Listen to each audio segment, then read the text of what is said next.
Right. அனைவருக்கும் அஸ்ஸலாமு அலைக்கும் வரஹ்மத்துல்லாஹி வபரகாத்துஹு. அனைவருக்கும் வணக்கம், குட் ஈவினிங். ரைட். இன்றைக்கு நாங்கள் பார்க்க போகிற விஷயம் வந்துக்கிட்டு இளைஞனுடைய காலனித்துவம் கொண்டு வரப்பட்டது. இந்த காலனித்துவ ஆட்சி முறையினுடைய அரசியல் விளைவினுடைய நேற்று போன கிளாஸுகளில் அதனுடைய அஹ், சமூக அரசியல் முறைகளில் ஏற்பட்ட மாற்றங்கள் பார்த்தோம். அதே மாதிரி அதனுடைய அரசின் பண்புகள் பார்த்தோம். என்ன இன்றைக்கு இலங்கை காலனித்துவ மாற்றம் அதனுடைய விளைவுகள், இந்த அடிப்படையில் இன்றைக்கு நாங்கள் பார்க்க போகிற பகுதியில் இந்த கோல்ஃபு டெமரன் சீர்திருத்தம் என்றது எப்படி உருவாக்கப்பட்டதுதான் முதலாவதாக நாங்கள் பார்க்க போகிறோம். இலங்கையினுடைய காலனித்துவ மாற்றம். காலனித்துவ மாற்றம்னு சொன்னால் இந்த காலனித்துவ அரசு எப்படி மாற்றம் அடையுது, ஒரு புதிய ஒரு கொள்கையை, புதிய ஒரு அரசியல் விளைவை கொண்டு வரப்போகுது. அப்போ இந்த புதிய ஒரு அரசியல் விளைவை தான் நாங்கள் இன்றைய வகுப்பில் பார்க்க போகிறோம். சரியா? ரைட். கொஞ்சம் இருங்க. இது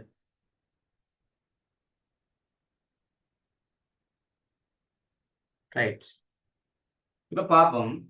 இலங்கையினுடைய இந்த காலத்துவ மாற்றம் அதன் விளைவுகளை பற்றி ஒரு சின்ன அறிமுகமா நாங்கள் பார்த்தோம்னு சொன்னால் அதனுடைய ஆரம்ப காலங்கள் இந்த ஆங்கிலேயர் வருகையில் இருந்து, அதாவது ஆங்கிலேயரில் இந்த ஆரம்ப காலத்துவ வருகையில் இருந்து நாங்கள் ஆங்கிலேயர் எங்களுடைய இலங்கை கைப்பற்றிய காலத்திலிருந்து சுதந்திரம் வரைக்குமான காலத்தை நாங்கள் ஒரு அறிமுகம் சொல்லிட்டு அதில இருந்து ஏற்பட்ட சில முக்கியத்துவமான சில விளைவுகள் அடிப்படையாக கொண்டு நாங்கள் என்ன செய்யலாம், தொடர்ந்தும் காலத்துவ நிலை மாற்றத்தால முதலாக எங்களோட இந்த காலத்துவ அரசுகளால் ஏற்படுத்தப்பட்ட ஒரு ஒரு அரசியல் முறை என்று சொல்லலாம். அதாவது அரசியல் அமைப்பு முறை தான் இந்த கோல்ஃபுல் கம்யூன் சீர்திருத்தம். அப்ப இது வந்துட்டு உருவாகுறதுக்கான சில காரணங்கள். இப்ப நாங்க ஒரு அரசியல் அமைப்பை உருவாக்குறோம்னு சொன்னா வேணுமென்று கொண்டு வந்து உருவாக்குறாம இல்லை. அப்ப இதை உருவாக்குறோம்னு சொன்னா அதுக்குரிய ஆரம்ப காலத்துல எங்களுக்கு நாங்க ஏற்கனவே ஒரு நிர்வாகம் செஞ்சிருக்கிறோம், ஒரு ஆட்சி முறை செஞ்சிருக்கிறோம். அப்ப அந்த ஆட்சி மக்களுக்கு பிடிச்சிருக்கிறான். அப்ப பிடிச்ச வகையை மக்கள் என்ன செய்யலாம், இந்த ஆட்சியை இன்னும் கொஞ்சம் விரிவுபடுத்தக்கூடிய மாதிரி மக்கள் என்ன செய்யலாம், ஏதாவது ஒரு முரண்பாடுகள் தகவல்களை கொடுக்கலாம். அல்லது அந்த காலத்துவ ஆட்சிக்குள்ள இருக்கின்ற எல்லா மக்களும் சேர்ந்து எங்களோட பொருளாதார அரசியல் சமூக காரணங்கள் சம்பந்தமாக சில சில செயற்பாடுகளை இன்னும் விருத்தி செய்யக்கூடிய அளவில், அப்ப நாங்க ஒரு விஷயம் மட்டும் இல்லாம பொதுவான எல்லா விஷயத்தையும் விருத்தி செய்கின்ற அளவில் மக்களுடைய கோரிக்கைகள் முன்வைக்கப்படலாம்.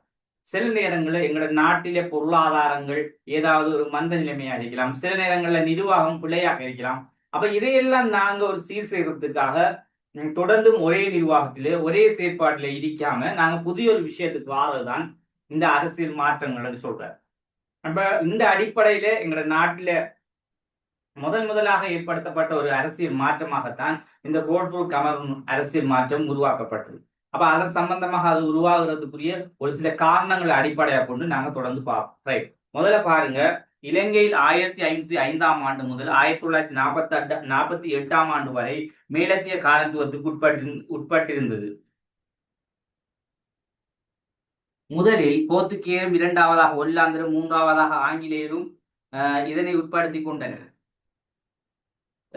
இவ்வினங்களில் ஆங்கிலேயர் இலங்கை மீது வன்மையான அழுத்தங்களை பிரயோகித்தனர். இவர்கள் 1796 தொடக்கம் 1815 வரை இலங்கையில் தமது ஆட்சியின் கீழ் கொண்டு வந்து அவற்றிலிருந்து பிரித்தானிய என்ற காலத்துவர்களால் அறிமுகப்படுத்தப்பட்ட கொள்கை என்ற காலத்துவ சமத்து மீது நீண்ட கால செல்வாக்கு செலுத்தியது. இப்ப இந்த 3 பேரும் தான் இலங்கையினுடைய காலத்துவ ஆட்சியை கொண்டு வந்தது வரலாறுகள் சொல்லுது. அப்ப இந்த காலத்துவ ஆட்சி என்பது இலங்கையினுடைய ஆரம்ப காலம் 1505 1948 இலங்கையினுடைய ஆரம்ப கால காலத்துவ ஆட்சி என்பவர்கள வருகை. இப்ப நாங்க பிரான்சியர் என்று சொன்னோம் ஒரு கருத்தொண்டில, ஒரு ஸ்டூடெண்ட்ஸ் வந்துட்டு இது நாங்க வரலாறுகளை பிரான்சியர் என்று தெளிவா சொல்லலையே என்று. பிரான்சியர் வந்துகிட்டு எங்க நாட்டுக்கு வந்து, ஆனா அவங்க காலத்துவ ஆட்சி செய்யல. அப்ப ஐரோப்பியர்கள வருகையிலே பிரான்சியர் வருகையும் இருந்தது. அதே மாதிரி இந்தியாவிலேயும் பிரான்சியர் வருகை இருந்தது. அப்ப காலத்துவ ஆட்சி என்றது வந்துட்டு முக்கியத்துவப்படுத்தினார்கள் போர்த்துகேயர், அதே போல ஒல்லாந்தர், ஆங்கிலேயர். இவங்கடா இந்த காலத்துவ ஆட்சியினுடைய முக்கியஸ்தர்கள். மற்றவர்கள் ஐரோப்பிய சார்ந்ததுல மேலதிகமா வந்தது சொன்னா பிரான்சியர்கள். அது நாங்க பிரான்சியர்களும் வருகையும் இருந்தது, ஆனா ஆட்சிகள் இல்லை. ரைட். தொடர்ந்து நாங்க இந்த விஷயத்தின் அடிப்படையில அப்ப இந்த ஒரு முறையான வருகையின் அடிப்படையில் தான் என்ன செய்யுது, இந்த காலத்துவ அறிமுகம் கொண்டு வரப்பட்ட காலத்துவ கொள்கை, காலத்துவ அரசு என்ற விஷயம் இலங்கையை கொண்டு வரப்படுது. இது ஒரு அறிமுகமான ஒரு விஷயமாக நாங்க இலங்கையினுடைய காலத்துவ மாற்றம் அதன் விளைவு என்று சொல்லி ஒரு கேள்வி ஒன்று தரக்குள்ள நாங்க முதல் இந்த அறிமுகத்தை கொடுக்கலாம். ஏன் இது கேட்கப்பட்ட விஷயம் வந்து காலத்துவ மாற்றம் அதன் விளைவுகள். அப்ப விளைவுகள் நாங்க அரசியல் விளைவு பார்த்தோம், இந்த பொருளாதார விளைவு பார்த்தோம், ஏற்கனவே சமூக விளைவு பார்த்தோம். இப்ப நாங்க பார்க்கிற அதாவது காலத்துவ மாற்றத்தினுடைய அரசியல் விளைவு. ஆனா அந்த அரசியல் விளைவுன்னு சொல்றதுக்கு முதல் நாங்க எல்லாத்துக்கும் ஒரு அறிமுகம் ஒன்று கொடுப்போமே. இதே அறிமுகத்தை தான் நாங்க அங்கேயும் கொடுத்திருந்தோம். சம காரண நிலை மாற்றத்துல அதே மாதிரி பொருளாதார நிலை மாற்றத்திலையும் அதே மாதிரி தான் கொடுத்திருந்தோம். அதே மாதிரி தான் இங்கேயும் நாங்க அதனுடைய அறிமுகத்தோட தான் நாங்க என்ன செய்யணும், அரசியல் விளைவு வேண்டாலும் பொருளாதார விளைவு வேண்டாலும் சமூக விளைவு வேண்டாலும் நாங்க ஆரம்பிக்க வேண்டும். ரைட், தொடர்ந்து பாருங்க. காலத்துவவாத அரசின் காலத்துவங்களில் காலத்துவ அரசுகளை கட்டியெழுப்ப சில சமூக பொருளாதார அரசியல் மற்றும் நிர்வாக திருத்தங்கள் அறிமுகப்படுத்தியது. அதில் முக்கியமான மாற்றங்கள் பெருமாறு. இப்ப இந்த காலத்துவ அரசினுடைய பொதுவான சில 3 காரணிகளை கொண்டிருக்கும். என்ன, ஒன்று அரசியல் இருக்கலாம், பொருளியல் இருக்கலாம், சமூகம். இந்த மூன்றையும் மையப்படுத்தி ஒரு சில காரணிகள் பின்வருமாறு சொல்றாங்க. அதுல முதலாவது விஷயம், தமது காலத்துவத்தை கொண்டு செல்வதற்கான பாதுகாப்பும் நிர்வாக செலவும் அதிகாரத்தமை மற்றும் நேரடியாக காலத்துவத்தை நிர்வகிக்க முடியாமல் போனவை வரவையுள்ள செலவு அதிகம். இப்ப நிர்வாக விஷயத்தை பாத்தீங்கன்னு சொன்னா, நிர்வாகம் சொன்ன என்ன, ஒரு நாட்டை ஆளுகின்ற பகுதி. என்ன, அப்ப எங்கட நாட்டை நிர்வகிக்கின்ற பகுதி எது? யாருக்கு தெரியும்? தற்போது நிர்வகிக்கின்ற பகுதி எது எங்கட நாட்டை? பாராளுமன்றம். ரைட், பாராளுமன்றம். அப்ப இந்த நிர்வகிக்கின்ற பகுதி பாராளுமன்றம் சொல்லப்படுது. இப்ப ஆரம்ப காலங்களையும் முதலாக ஒரு அரசியல் அமைப்பு ஒரு திருத்தத்தை கொண்டு வரன்னு சொன்னா அதை நிர்வகிக்கிறதுக்கு ஒரு பகுதி வேணுமே. அப்ப ஆரம்ப காலங்களை நாங்க இப்ப பார்க்க போற விஷயம் அதான். இங்கேயும் ஒரு நிர்வாக பகுதி ஒன்று இருந்திருக்குமா இல்லையா? இருந்திருக்குமா இருக்காதா? இருக்குமா? இருந்திருக்குமே. ரைட், இருந்திருக்கும். ஏன்னு சொன்னா இங்கே உருவாக்கப்பட்ட இந்த ஆரம்பம் தான் இன்று நாங்க பார்க்கிற பாராளுமன்றம் சொல்லக்கூடிய நிர்வாக கட்டமைப்பு. அப்ப அதோட பேசிக் வந்துட்டு இந்த கோல்ஃபுரூக் கெமரூன்ல இருந்து ஆரம்பிக்குது. ரைட், அதை என்னதான் பார்ப்போம். அப்ப ரைட், அடுத்து பாருங்க. இதுல நிர்வாகம் சொல்றது வந்துட்டு ஒரு நாட்டை நிர்வாகிக்கணும்னு சொன்னா அதுக்கு வந்துகிட்டு சரியான நிர்வாகம் இருக்கணும். இப்ப பாருங்க, எங்களோட தற்போதைய அரசாங்கம் வந்துட்டு அனுரகுமார் திசாநாயக்கோட அரசாங்கம் இப்ப நேற்று மே தினம் எல்லாம் நடந்தாங்க, ஊர்வலம் எல்லாம் செஞ்சாங்க. இப்ப அப்படியெல்லாம் இருந்தும் அவங்களுடைய என்னன்னு சொன்னா செயற்பாடுகள் எல்லாம் முழுக்க மக்களினுடைய நலனான செயற்பாடாக இருந்தது. காரணம் என்ன சொன்னா, அவங்களோட கொள்கை வந்துட்டு உழைப்பாடி, அதாவது சமோடமைவாத கொள்கைகள் தான் அவங்களோட கூட இருந்தது கருத்து. ஏன்னு சொன்னா அவங்க ஜேவிபி தான் ஆரம்ப கொள்கை, தொழிலாளர் சொல்லக்கூடிய கொள்கையிலிருந்து தான் வந்தாங்க. அவங்களோட முழு நோக்கமும் மக்களினுடைய வேர்வை என்ற கஷ்ட உழைப்பு கடினங்களை வந்துக்கிட்டு கடுமையான முறையில என்ன செஞ்சாங்க, அதை ஒரு நாங்க இல்லாத நிலைமையா மாற்றி சமத்துவம் கொடுக்கணும்ன்றது அவங்க ஒரு கரிசனை. ஆனா இப்ப கொள்கை கொஞ்சம் சேஞ்ச் ஆயிட்டு இப்ப முழுக்க மக்களுடைய நலனான நிறைய விஷயங்களை கொண்டு வந்திருக்கு. ரைட், இப்ப நாங்க பார்ப்போம். இந்த நிர்வாகம் என்பது தற்போதைய எங்களோட நாட்டில் இருக்க நிர்வாகம், எங்களோட தற்போதைய மாண்புமிகு ஜனாதிபதி அனுரகுமார் திசாநாயக்கோட நிர்வாகம் உண்மையா நாங்க ஒரு 100க்கு ஒரு 80% என்றாலும் நாங்க ஏற்றுக்கொள்ளலாம். ஆனா இதுக்கு முதல் இருந்த நிர்வாகங்கள், அதாவது கோட்டாபய ராஜபக்ச நிர்வாகம் வந்துட்டு பிள்ளையான நிர்வாகம் இருந்தது. அதாவது வர வேண்ட விஷயத்தை விட செலவு அதிகமா தான் இருந்தது.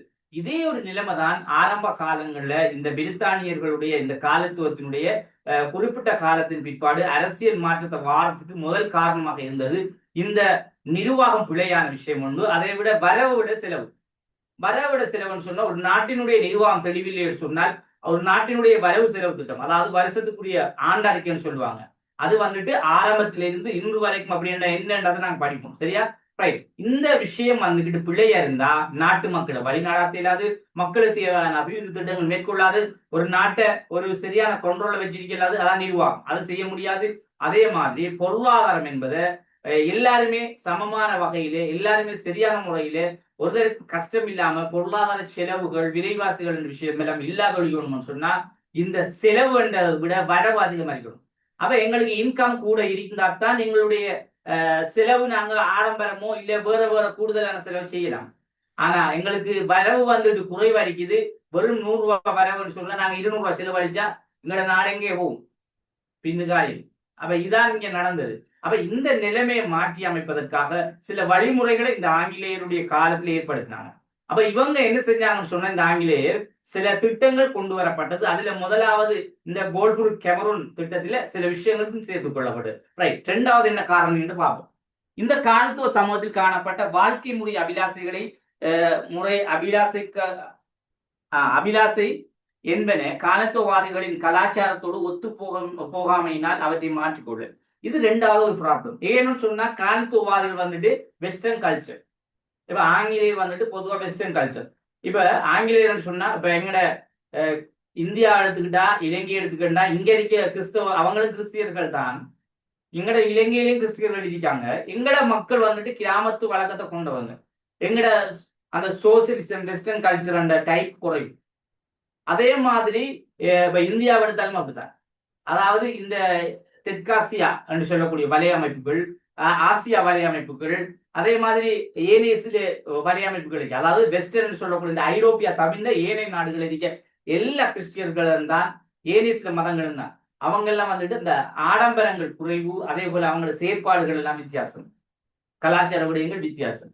ஆனா இந்த ஐரோப்பியர்கள் கலாச்சாரம் மிகவும் டிஃப்ரெண்ட் ஆனது. ஆனா மத அளவில பேருக்கு மதம், ஆனா டிஃப்ரெண்டான கலாச்சாரம். அப்ப இந்த கலாச்சாரத்துக்கு இலங்கையில் இருந்த சுதேச மக்கள், பூர்வீக மக்கள் அதை ஏற்றுக்கொள்ளல. இது ஒரு காரணம். அப்ப இந்த கலாச்சார மாற்றங்களை கொண்டு வர்றது ஒரு ஒரு ஒரு முக்கியத்துவமாக இருந்தது. ரைட். அடுத்த விஷயத்தை பாருங்க. தமக்கு கீழ்ப்பட்ட சமூகத்தினை தமது தாய்நாட்டின் உச்சமற்ற வளர்ச்சிக்காக பயன்படுத்திக் கொள்ள. இப்ப இன்னும் ஒரு நோக்கம் ஒன்று பயன்படுத்தினாங்க. என்னன்னு சொன்னா, இவங்களுக்குள்ள தமக்கு கீழ்ப்பட்ட சமூகத்தினை தமது தாய்நாட்டு உச்சமட்ட வளர்ச்சிக்காக பயன்படுது. எங்கட நாட்டில் இருக்கின்ற இந்த கீழ்மட்ட சமூகம் சொன்னா எங்கட, அதாவது அடிமட்டத்தில் இருக்கிற பொதுவா எங்கட இலங்கைக்கு என்று சொந்தமான மக்கள். அப்ப அவங்களுக்கு எந்த அளவுக்கு வசதி என்றது இல்லையே. இலங்கைக்கு எப்படித்தான் சொந்தம் என்றாலும் அவங்க சுதேசி மக்களா தான் அவங்களோட ஒரு அண்டைக்கண்ட உலகத்துல தின்றது, அப்படிதான் இருப்பாங்க. என்ன சொன்னா அவங்களுக்கு அந்த படிப்பறிவு விஷயங்கள் மற்ற விஷயங்கள் எல்லாம் குறைவு. ஏன் இதையெல்லாம் அவங்க பிறகுதான் படிக்க போறாங்க. அப்ப இப்ப இவங்களோட வாழ்க்கை திட்டம் ஒரு ஒரு எளிமையான சுதேச வாழ்க்கை திட்டமாக தான் இருக்கும். அப்ப இப்படியான மக்களை வச்சு என்ன செஞ்சாங்க, ஒரு நாட்டினுடைய, அதாவது உச்சமட்ட வளர்ச்சியை என்ன செய்யலாம், பயன்படுத்தி கொள்ள முடியும் என்று இந்த ஆங்கிலேயர் என்ன செய்றாங்க, எண்ணினாங்க. காரணம் என்னன்னு சொன்னா, இவங்களோட சிந்தனைகள் அப்படிதான். அதாவது முழுக்க முழுக்க என்ன செய்வாங்க, அதாவது ஒரு நாட்டை டெவலப் பண்ணணும், அதிகமான வருமானத்தை எடுக்கணும், அவங்களோட பிரித்தானியாவில் அதிகமான பணத்தை அங்க அனுப்பணும், அப்படி ஒரு சிந்தனை. கூடுதலாக இந்த நான் சொன்ன மாதிரி பிரித்தாளும் தந்திரங்கள் போன்ற சிந்தனைகள். அப்ப இவ்வாறான செயற்பாடு மூணையும் காரணியா கொண்டுதான் என்ன செய்வது, அடுத்த கட்ட நடவடிக்கையை மேற்கொள்ள போறாங்க. அந்த நடவடிக்கையில தான் கூடுதலான செயற்திட்டங்கள் மேற்கொள்ளப்பட்டது எங்க நாட்டுல.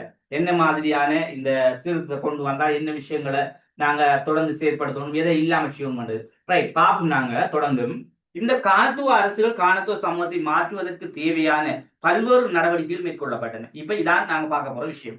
இப்ப இந்த கோல்புர்க் யாப் என்ற விஷயம் உருவாகிறதுக்கு என்ன நடவடிக்கைகளை கொண்டு வந்தாங்க, என்ன ஏற்கனவே இருந்த நடவடிக்கைகளை இல்லாம செஞ்சாங்க என்றதை நாங்க பார்க்கணும். ரைட், பாருங்க பிள்ளைகள்.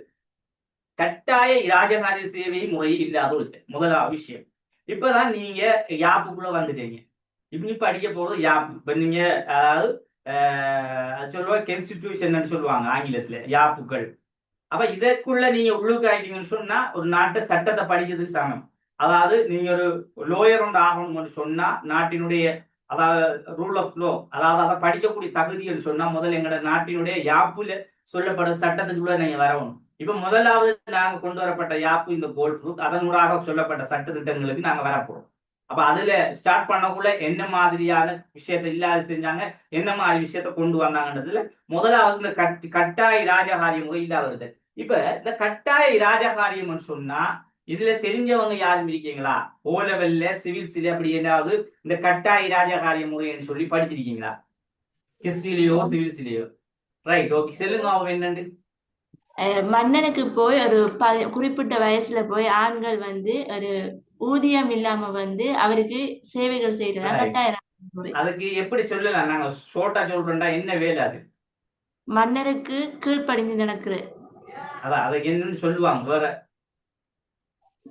அடிமை முறை. ரைட், அடிமை முறைன்னு சொல்லுவாங்க. அப்ப கட்டாய ராஜகாரியம் சொல்றது இந்த அடிமை முறை சமூகம்னு சொல்லுவாங்களே. நிலமானிய முறை என்பது அது வேறு. அதிலேயும் இருக்க அடிமை முறை, இதுலேயும் இருக்க அடிமை முறை. இது கட்டாயம் வேலை செய்யறது. கிட்டத்தட்ட இந்த நிலமானிய முறை என்று சொல்றதுக்கும் இதுக்கும் கொஞ்சம் கொஞ்சம் தான் வித்தியாசம். சரியா? அப்ப இவங்க என்ன சொல்லணும்னு சொன்னா, மன்னரை கட்டாயம் அது எத்தனை வயசானாலும் என்ன செய்யணும், வேலை செஞ்சுதான் ஆகணும். அப்ப மக்களை அந்த நிலைமையில இருந்து இல்லாதொழிக்கணும். அப்படியான நிலைமைக்கு மக்களை கொண்டு போனா மக்கள் என்ன செய்யலாம், வாழ்வாதாரத்தை ஈட்ட இயலாது, மக்களுக்கு சுயமா தொழில் செய்ய இயலாது. ஒரு நாட்டினுடைய வளர்ச்சிக்கு தேவை மக்கள் சொல்லப்படுது. ஆனா அந்த மக்கள் ஒரு மன்னனுக்கு போய் வேலை செஞ்சா என்னத்துக்கு, ஒரு நாட்டுல அரசாங்கம் நிறுவாமலாம். அப்ப இதைத்தான் முதல்ல என்ன செஞ்சாங்க, கொஞ்சம் யோசிச்சு முதலாவது இந்த கட்டாய ராஜகாரிய சேவை என்ற விஷயத்தை இல்லாத ஒழிச்சாங்க.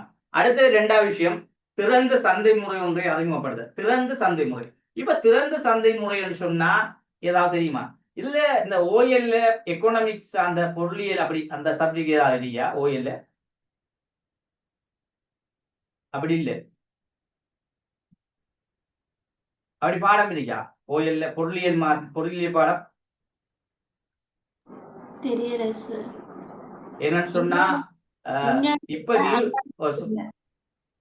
என்ன சொன்னா நான் ஒரு இதுல பார்த்திருந்தேன். இப்ப ஓஎல் அந்த பொருளியல் புது சிஸ்டத்துல நினைக்கிறேன் சிலபஸ்க்கு பொருளியல் என்ற ஒரு பாடம் கொண்டு வந்திருக்காங்க. முதல்ல அப்படி எல்லாம் ஒன்றும் இல்லை, கொமர்ஸ்ல உள்ளது அதே மாதிரி ஐடியில் உள்ள பாடம் எல்லாம் கொண்டு வந்திருக்காங்க. இப்ப ஏ லெவல் ஐடியில் நீங்க படிக்கிறது அதாவது இப்ப ஐசிடி அது, அதே மாதிரி கொமர்ஸுக்குள்ள எக்கனாமிக்ஸ் பொருளியல் இதெல்லாம் ஒரு பாடமாக இப்போ ஓஎல்ஏ இருக்கு. அப்ப நான் நினைச்சேன் கூட அந்த இதுல கொண்டு வந்தேன்னு சொல்லி நான் கண்டேன். அதான் நான் ரைட், ஓகே. இப்ப இங்க இந்த பொருளியல் விஷயம் ஒன்று சொல்லப்படுது. என்னன்னு சொன்னா இது வந்துட்டு உங்களோட ஹிஸ்டரியிலே இருக்கும் இந்த விஷயம். அதாவது திறந்த சந்தை முறை என்று சொன்னா அப்படி ஏதாவது கேள்விப்பட்டீங்களா? தெரியுமா முதல்ல யாருக்காவது திறந்த சந்தை முறைன்னு சொன்னா? எல்லாரும் போய் அந்த சந்தையில் அந்த பொருட்களை போட்டு விற்கக்கூடிய முறை உண்டு. அங்க லாபம் ஈட்டு. திறந்த சந்தை முறை, ரைட். கொஞ்சம் சரி தெளிவா சொல்லுங்க. சிறந்த சந்தை முறைன்னு சொன்னா இதெல்லாம் எங்களுக்கு ஷோர்ட்டா புரிஞ்சுக்கிட்டா சரி. தனியொரு கேள்வியால் திறந்த சந்தை முறைன்னு சொன்ன என்னன்னு படிக்க பாடத்துக்கு இது ஆர்ட்ஸுக்குள்ளேயுமே எக்கனாமிக்ஸ் இருக்கேன் பொருளியல் அது இல்லை, கொமர்ஸ்ல படிக்க எக்கனாமிக்ஸும் இல்லை, அது மாதிரி பாடம் தான். திறந்த சந்தை முறைன்னு சொன்னா பொதுவா சொல்லுவாங்க திறந்த பொருளாதாரம்னு சொல்லுவாங்க. இதுக்கு ஷோர்ட்டா சொல்ற எப்படின்னு சொன்னா அதாவது ஒரு நாட்டை திறந்து விடுகிறது. வெளிநாட்டுல இருக்க எங்கட நாட்டுல உற்பத்திகளை மேற்கொள்ளலாம், பொருள் வருமானத்தை மீட்டெல்லாம். அதே மாதிரி எங்கட நாட்டுல இருக்கால் வெளிநாட்டுக்கு போயும் தொழில் செய்யலாம், அங்கேயும் வருமானத்தை. அப்ப இது திறந்த சந்தை. அப்ப எங்கட நாட்டுல இருக்கவங்க வெளிநாட்டுக்கு போய் செய்யலாம். இதே மாதிரி இன்னும் ஒரு விஷயம் இருக்கு, மூடிய சந்தை. மூடிய சந்தைன்னு சொன்னா இதை சொல்ற எங்கட நாட்டுக்கு வெளியே போக இயலாது. எங்கட நாட்டுக்குள்ளேயே என்ன கிடந்தாலும் எங்கட நாட்டுக்குள்ளேயே உற்பத்தி செஞ்சு எங்கட நாட்டுக்குள்ளேயே சாப்பிடுவோம். இது வந்துட்டு கூடுதலாக பயன்படுத்துகின்ற கொள்கை ஒன்று சம உடைமைவாத கொள்கை. திறந்த சந்தை முறையை வந்துட்டு கூடுதலாக பயன்படுத்தக்கூடிய முறைன்னு சொன்னா இந்த தாரண்யவாதங்கள், அதே மாதிரி ஜனநாயகம், இதெல்லாம் வந்துட்டு மக்களுக்கு வந்துட்டு ஃப்ரீ. அதாவது அவங்களோட தொழில் அவங்களோட பொருளாதார விஷயம் எப்பவும் ஃப்ரீயா தான் இருக்கணும்ன்றது அவங்களுக்கு. ஆனா இங்க வந்துட்டு அப்படி இல்லை. இங்க சமூடமைவாதிகள் எப்படின்னு சொன்னா அப்படி ஒன்று நடந்துட்டேன்னு சொன்னா மீண்டும் முதலாளித்துவம் வந்துடும், முதலாளி சமூகம் வந்துடும் பயம் அச்சத்துக்கு ஆரம்பத்தினால மூடிய சந்தை மட்டும்தான் இருக்கணும், ஒரு லிமிட்டோட தான் என்ன சொல்லணும் உற்பத்திகளை மேற்கொள்ளணும். அப்ப திறந்த சந்தை முறை என்ற விஷயத்தையும் என்ன செஞ்சாங்க எங்களோட நாட்டுக்கு. ஏன் இதை கொண்டு வாரத்தால என்ன இருக்கு சொல்லுங்க. இந்த திறந்த சந்தை முறை எங்களோட நாட்டுல வாரத்தால என்ன இருக்கு, ஏன் இதை கொண்டு வரணும்? எல்லா நாட்டவர்களும் வந்து வர்த்தக மேற்கொள்ளலாம், ரைட், மேற்கொள்ளலாம். அதால என்ன கிடைக்கும் எங்களுக்கு? இலங்கைக்கு லாபம், பணம் புழக்கம் ரைட், அதிகமான வருமான பணப்புழக்கங்கள் ஏற்படும். அப்ப இதைத்தான் அவங்க மெயின் பண்ணினாங்க. அப்ப திறந்த பொருளாதார முறை என்று சொன்னா எங்களை ஏற்கனவே நாட்டுல நிர்வாகம் மோசமா இருக்கு, வரவு செலவு அதிகம், அப்ப எங்களுக்கு வரவு அதிகமா வேணும். அப்ப அதுக்காக திறந்த சந்தை முறைன்றதை கொண்டு வந்தாங்க. அதே மாதிரி வர்த்தக பொருட்களுக்கான சுங்க வரியை குறைத்து. இப்ப இந்த வர்த்தக பொருட்களுக்கான சுங்க வரின்னு சொன்னா ஒரு நாட்டினுடைய உற்பத்தியில அதை நாங்க ஏற்றுமதியில் சொல்லி வந்தாங்க. இப்ப இந்த ஏற்றுமதி இறக்குமதி ரெண்டு விஷயம் இருக்கு. ஏற்றுமதி சொன்னா எங்களோட நாட்டுல இருந்து அங்கே போறது போகக்குள்ள நாங்க எங்களோட நாட்டுல இருந்து வாங்குறவங்க இருக்கா தானே. இப்ப நாங்க ஒரு நாட்டுக்கு ஏற்றுமதி செய்யக்குள்ள அவங்க எங்கள்கிட்ட காசை தந்து வாங்கக்குள்ள அவங்களுக்குரிய அந்த வரி விஷயம் இருக்கு தானே, அதை நாங்க என்ன செய்யறோம்னு சொன்னா குறைக்கும்.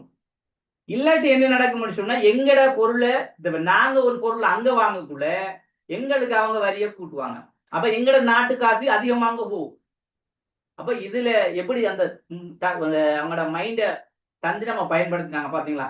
அப்பவே அவங்க அந்த அளவுக்கு தந்திரமா பயன்படுத்தினாங்க. அவங்களால எங்களோட நாட்டுக்கு கிடைச்ச நிறைய பொக்கிஷமான விஷயங்கள், உண்மையாவே ஆங்கிலம் வந்தது எங்களுக்கு கிடைச்ச பொக்கிஷம்னு சொல்லணும். அது ஏன் என்ன காரணம்ன்றதை நாங்க இனி படிக்க போக்குள்ள சொல்லுவேங்க. அது போல யோசிப்பீங்க, ஆங்கிலம் வந்தது நல்லதுதான், 100க்கு 100% நல்லதுதான். அவங்க இல்லாட்டி இந்த இலங்கை என்ற ஒரு நாடை அடையாளம் கண்டிருக்கிறார். அதை நீங்க இப்ப நான் சொன்னது போறோம் இல்லாமலாம் இப்ப உங்களோட பகுதிகளிலேயே ஆங்கிலேயர் செஞ்ச இன்னும் அந்த செயற்திட்டங்கள் இருந்து கொண்டுதான். அதை நான் படிச்சுட்டு போகக்குள்ள சொல்லக்குள்ள உங்களுக்கு என்ன சரியா? ரைட். அடுத்த விஷயம் வந்துட்டு ஆளுநரிடம் காணப்பட்ட வரையறையற்ற அதிகாரங்களை கட்டுப்படுத்தல், பொருட்கள் மூலம் வரி செலுத்துவதற்கு பதிலாக பணத்தின் மூலம் வரி செலுத்துவதை அறிமுகப்படுத்தல். இப்ப பணம் என்ற சிஸ்டமும் இவங்களோட காலத்துல வருது. சரியா? பணம், காசு என்று சொல்றது வருது. முதல்ல வந்துட்டு நாங்க இவங்களோட காலம் இந்த அதாவது இந்த கோல்ட் ப்ரூஃப் அறிமுக காலத்துக்கு கொஞ்சம் முன்னமா நான் உங்களுக்கு சொல்லியிருந்தேன் பண்டை மாற்றம் என்று சொல்றது. பண்டை மாற்றம் சொன்னா பொருள்களுக்கு பொருள் வாங்க, காசு என்ற இது இல்லை. ஆனா ஒரு பொருளை கொடுத்துட்டு இன்னொரு பொருள் வாங்கலாம், அவ்வளவுதான். அப்ப இத அந்த அதே எக்ஸ்சேஞ்சை என்ன செஞ்சாங்க, பண்டை மாற்றம் என்று சொல்லக்கூடிய அந்த எக்ஸ்சேஞ்சை காசை கொடுத்து வாங்குற மாதிரி ஒரு சேர்த்து கொண்டாங்க. அதுக்கு முதல்ல ஒரு விஷயத்த சொல்லாங்க, ஆளுநரிடம் காணப்பட்ட வரையறையற்ற அதிகாரம். இப்ப இன்னும் வந்துகிட்டு ஒரு தலைவர்னு சொல்லுவோம் நாங்க, என்ன ஒரு நாட்டினுடைய ஜனாதிபதினு சொல்றோம் நாங்க. இப்ப அப்ப அந்த நேரங்களில் பயன்படுத்தப்பட்ட சில வார்த்தைகள் வந்துட்டு தேசாதிபதி என்றது, ஆளுநர் சொல்றது, இதுகெல்லாம் கூடுதலாக இருந்தது. அதே மாதிரி பிரபுக்கள் சொல்ற வசதி இதுகள். அப்ப ரெக்டா வந்துட்டு இந்த பிரதமர், ஜனாதிபதி, அமைச்சர் என்ற விஷயம் எல்லாம் பிறகுதான் அதில் அறிமுகப்படுத்தப்பட்டது. அப்ப அதுக்கு முதல் பயன்படுத்தப்பட்ட வார்த்தைகள்ல ஒன்றுதான் இந்த ஆளுநர் சொன்னா. இப்ப ஆரம்ப காலத்துல இலங்கை வந்துகிட்டு ஒரு குறிப்பிட்ட மாகாணத்தை மையமா கொண்டது. அந்த மாகாணங்கள் அடிப்படையில ஆளுநர் கண்டு ஒரு கவர்னர் சொல்லுவாங்க. அதுக்கு இன்னமும் பேசுனா கவர்னர் சொல்லலாம். அவர் தான் தலைவர், அவருக்கு கீழே தான் செயற்படும். இப்ப உதாரணமா வந்துட்டு முழு நாட்டை ஒரு குறிப்பிட்ட பகுதியை பிரிச்சு அதுக்கண்டு ஒவ்வொரு ஆளுநர் சொல்லுவ மாதிரி ஆளுநர்கள் இருந்தாங்க. ஆனா இது எப்பன்னு சொன்னா இந்த கோல்ட் ப்ரூஃப் என்று சொல்லக்கூடிய ஆணைக்குழுவை கொண்டு வரதுக்கு முதல்ல இருந்தது. அப்ப இதை கொண்டு வந்தது பிறகு முழு நாட்டுக்குமான ஒரு யாப்பு, இதுல தலைவர் யாரு, செயலாளர் யாரு, யார் இதுல முக்கியமான இந்த செயற்பாட்டில் இருக்க போறாங்கன்றதை நாங்க அடுத்த பார்க்க போறோம்.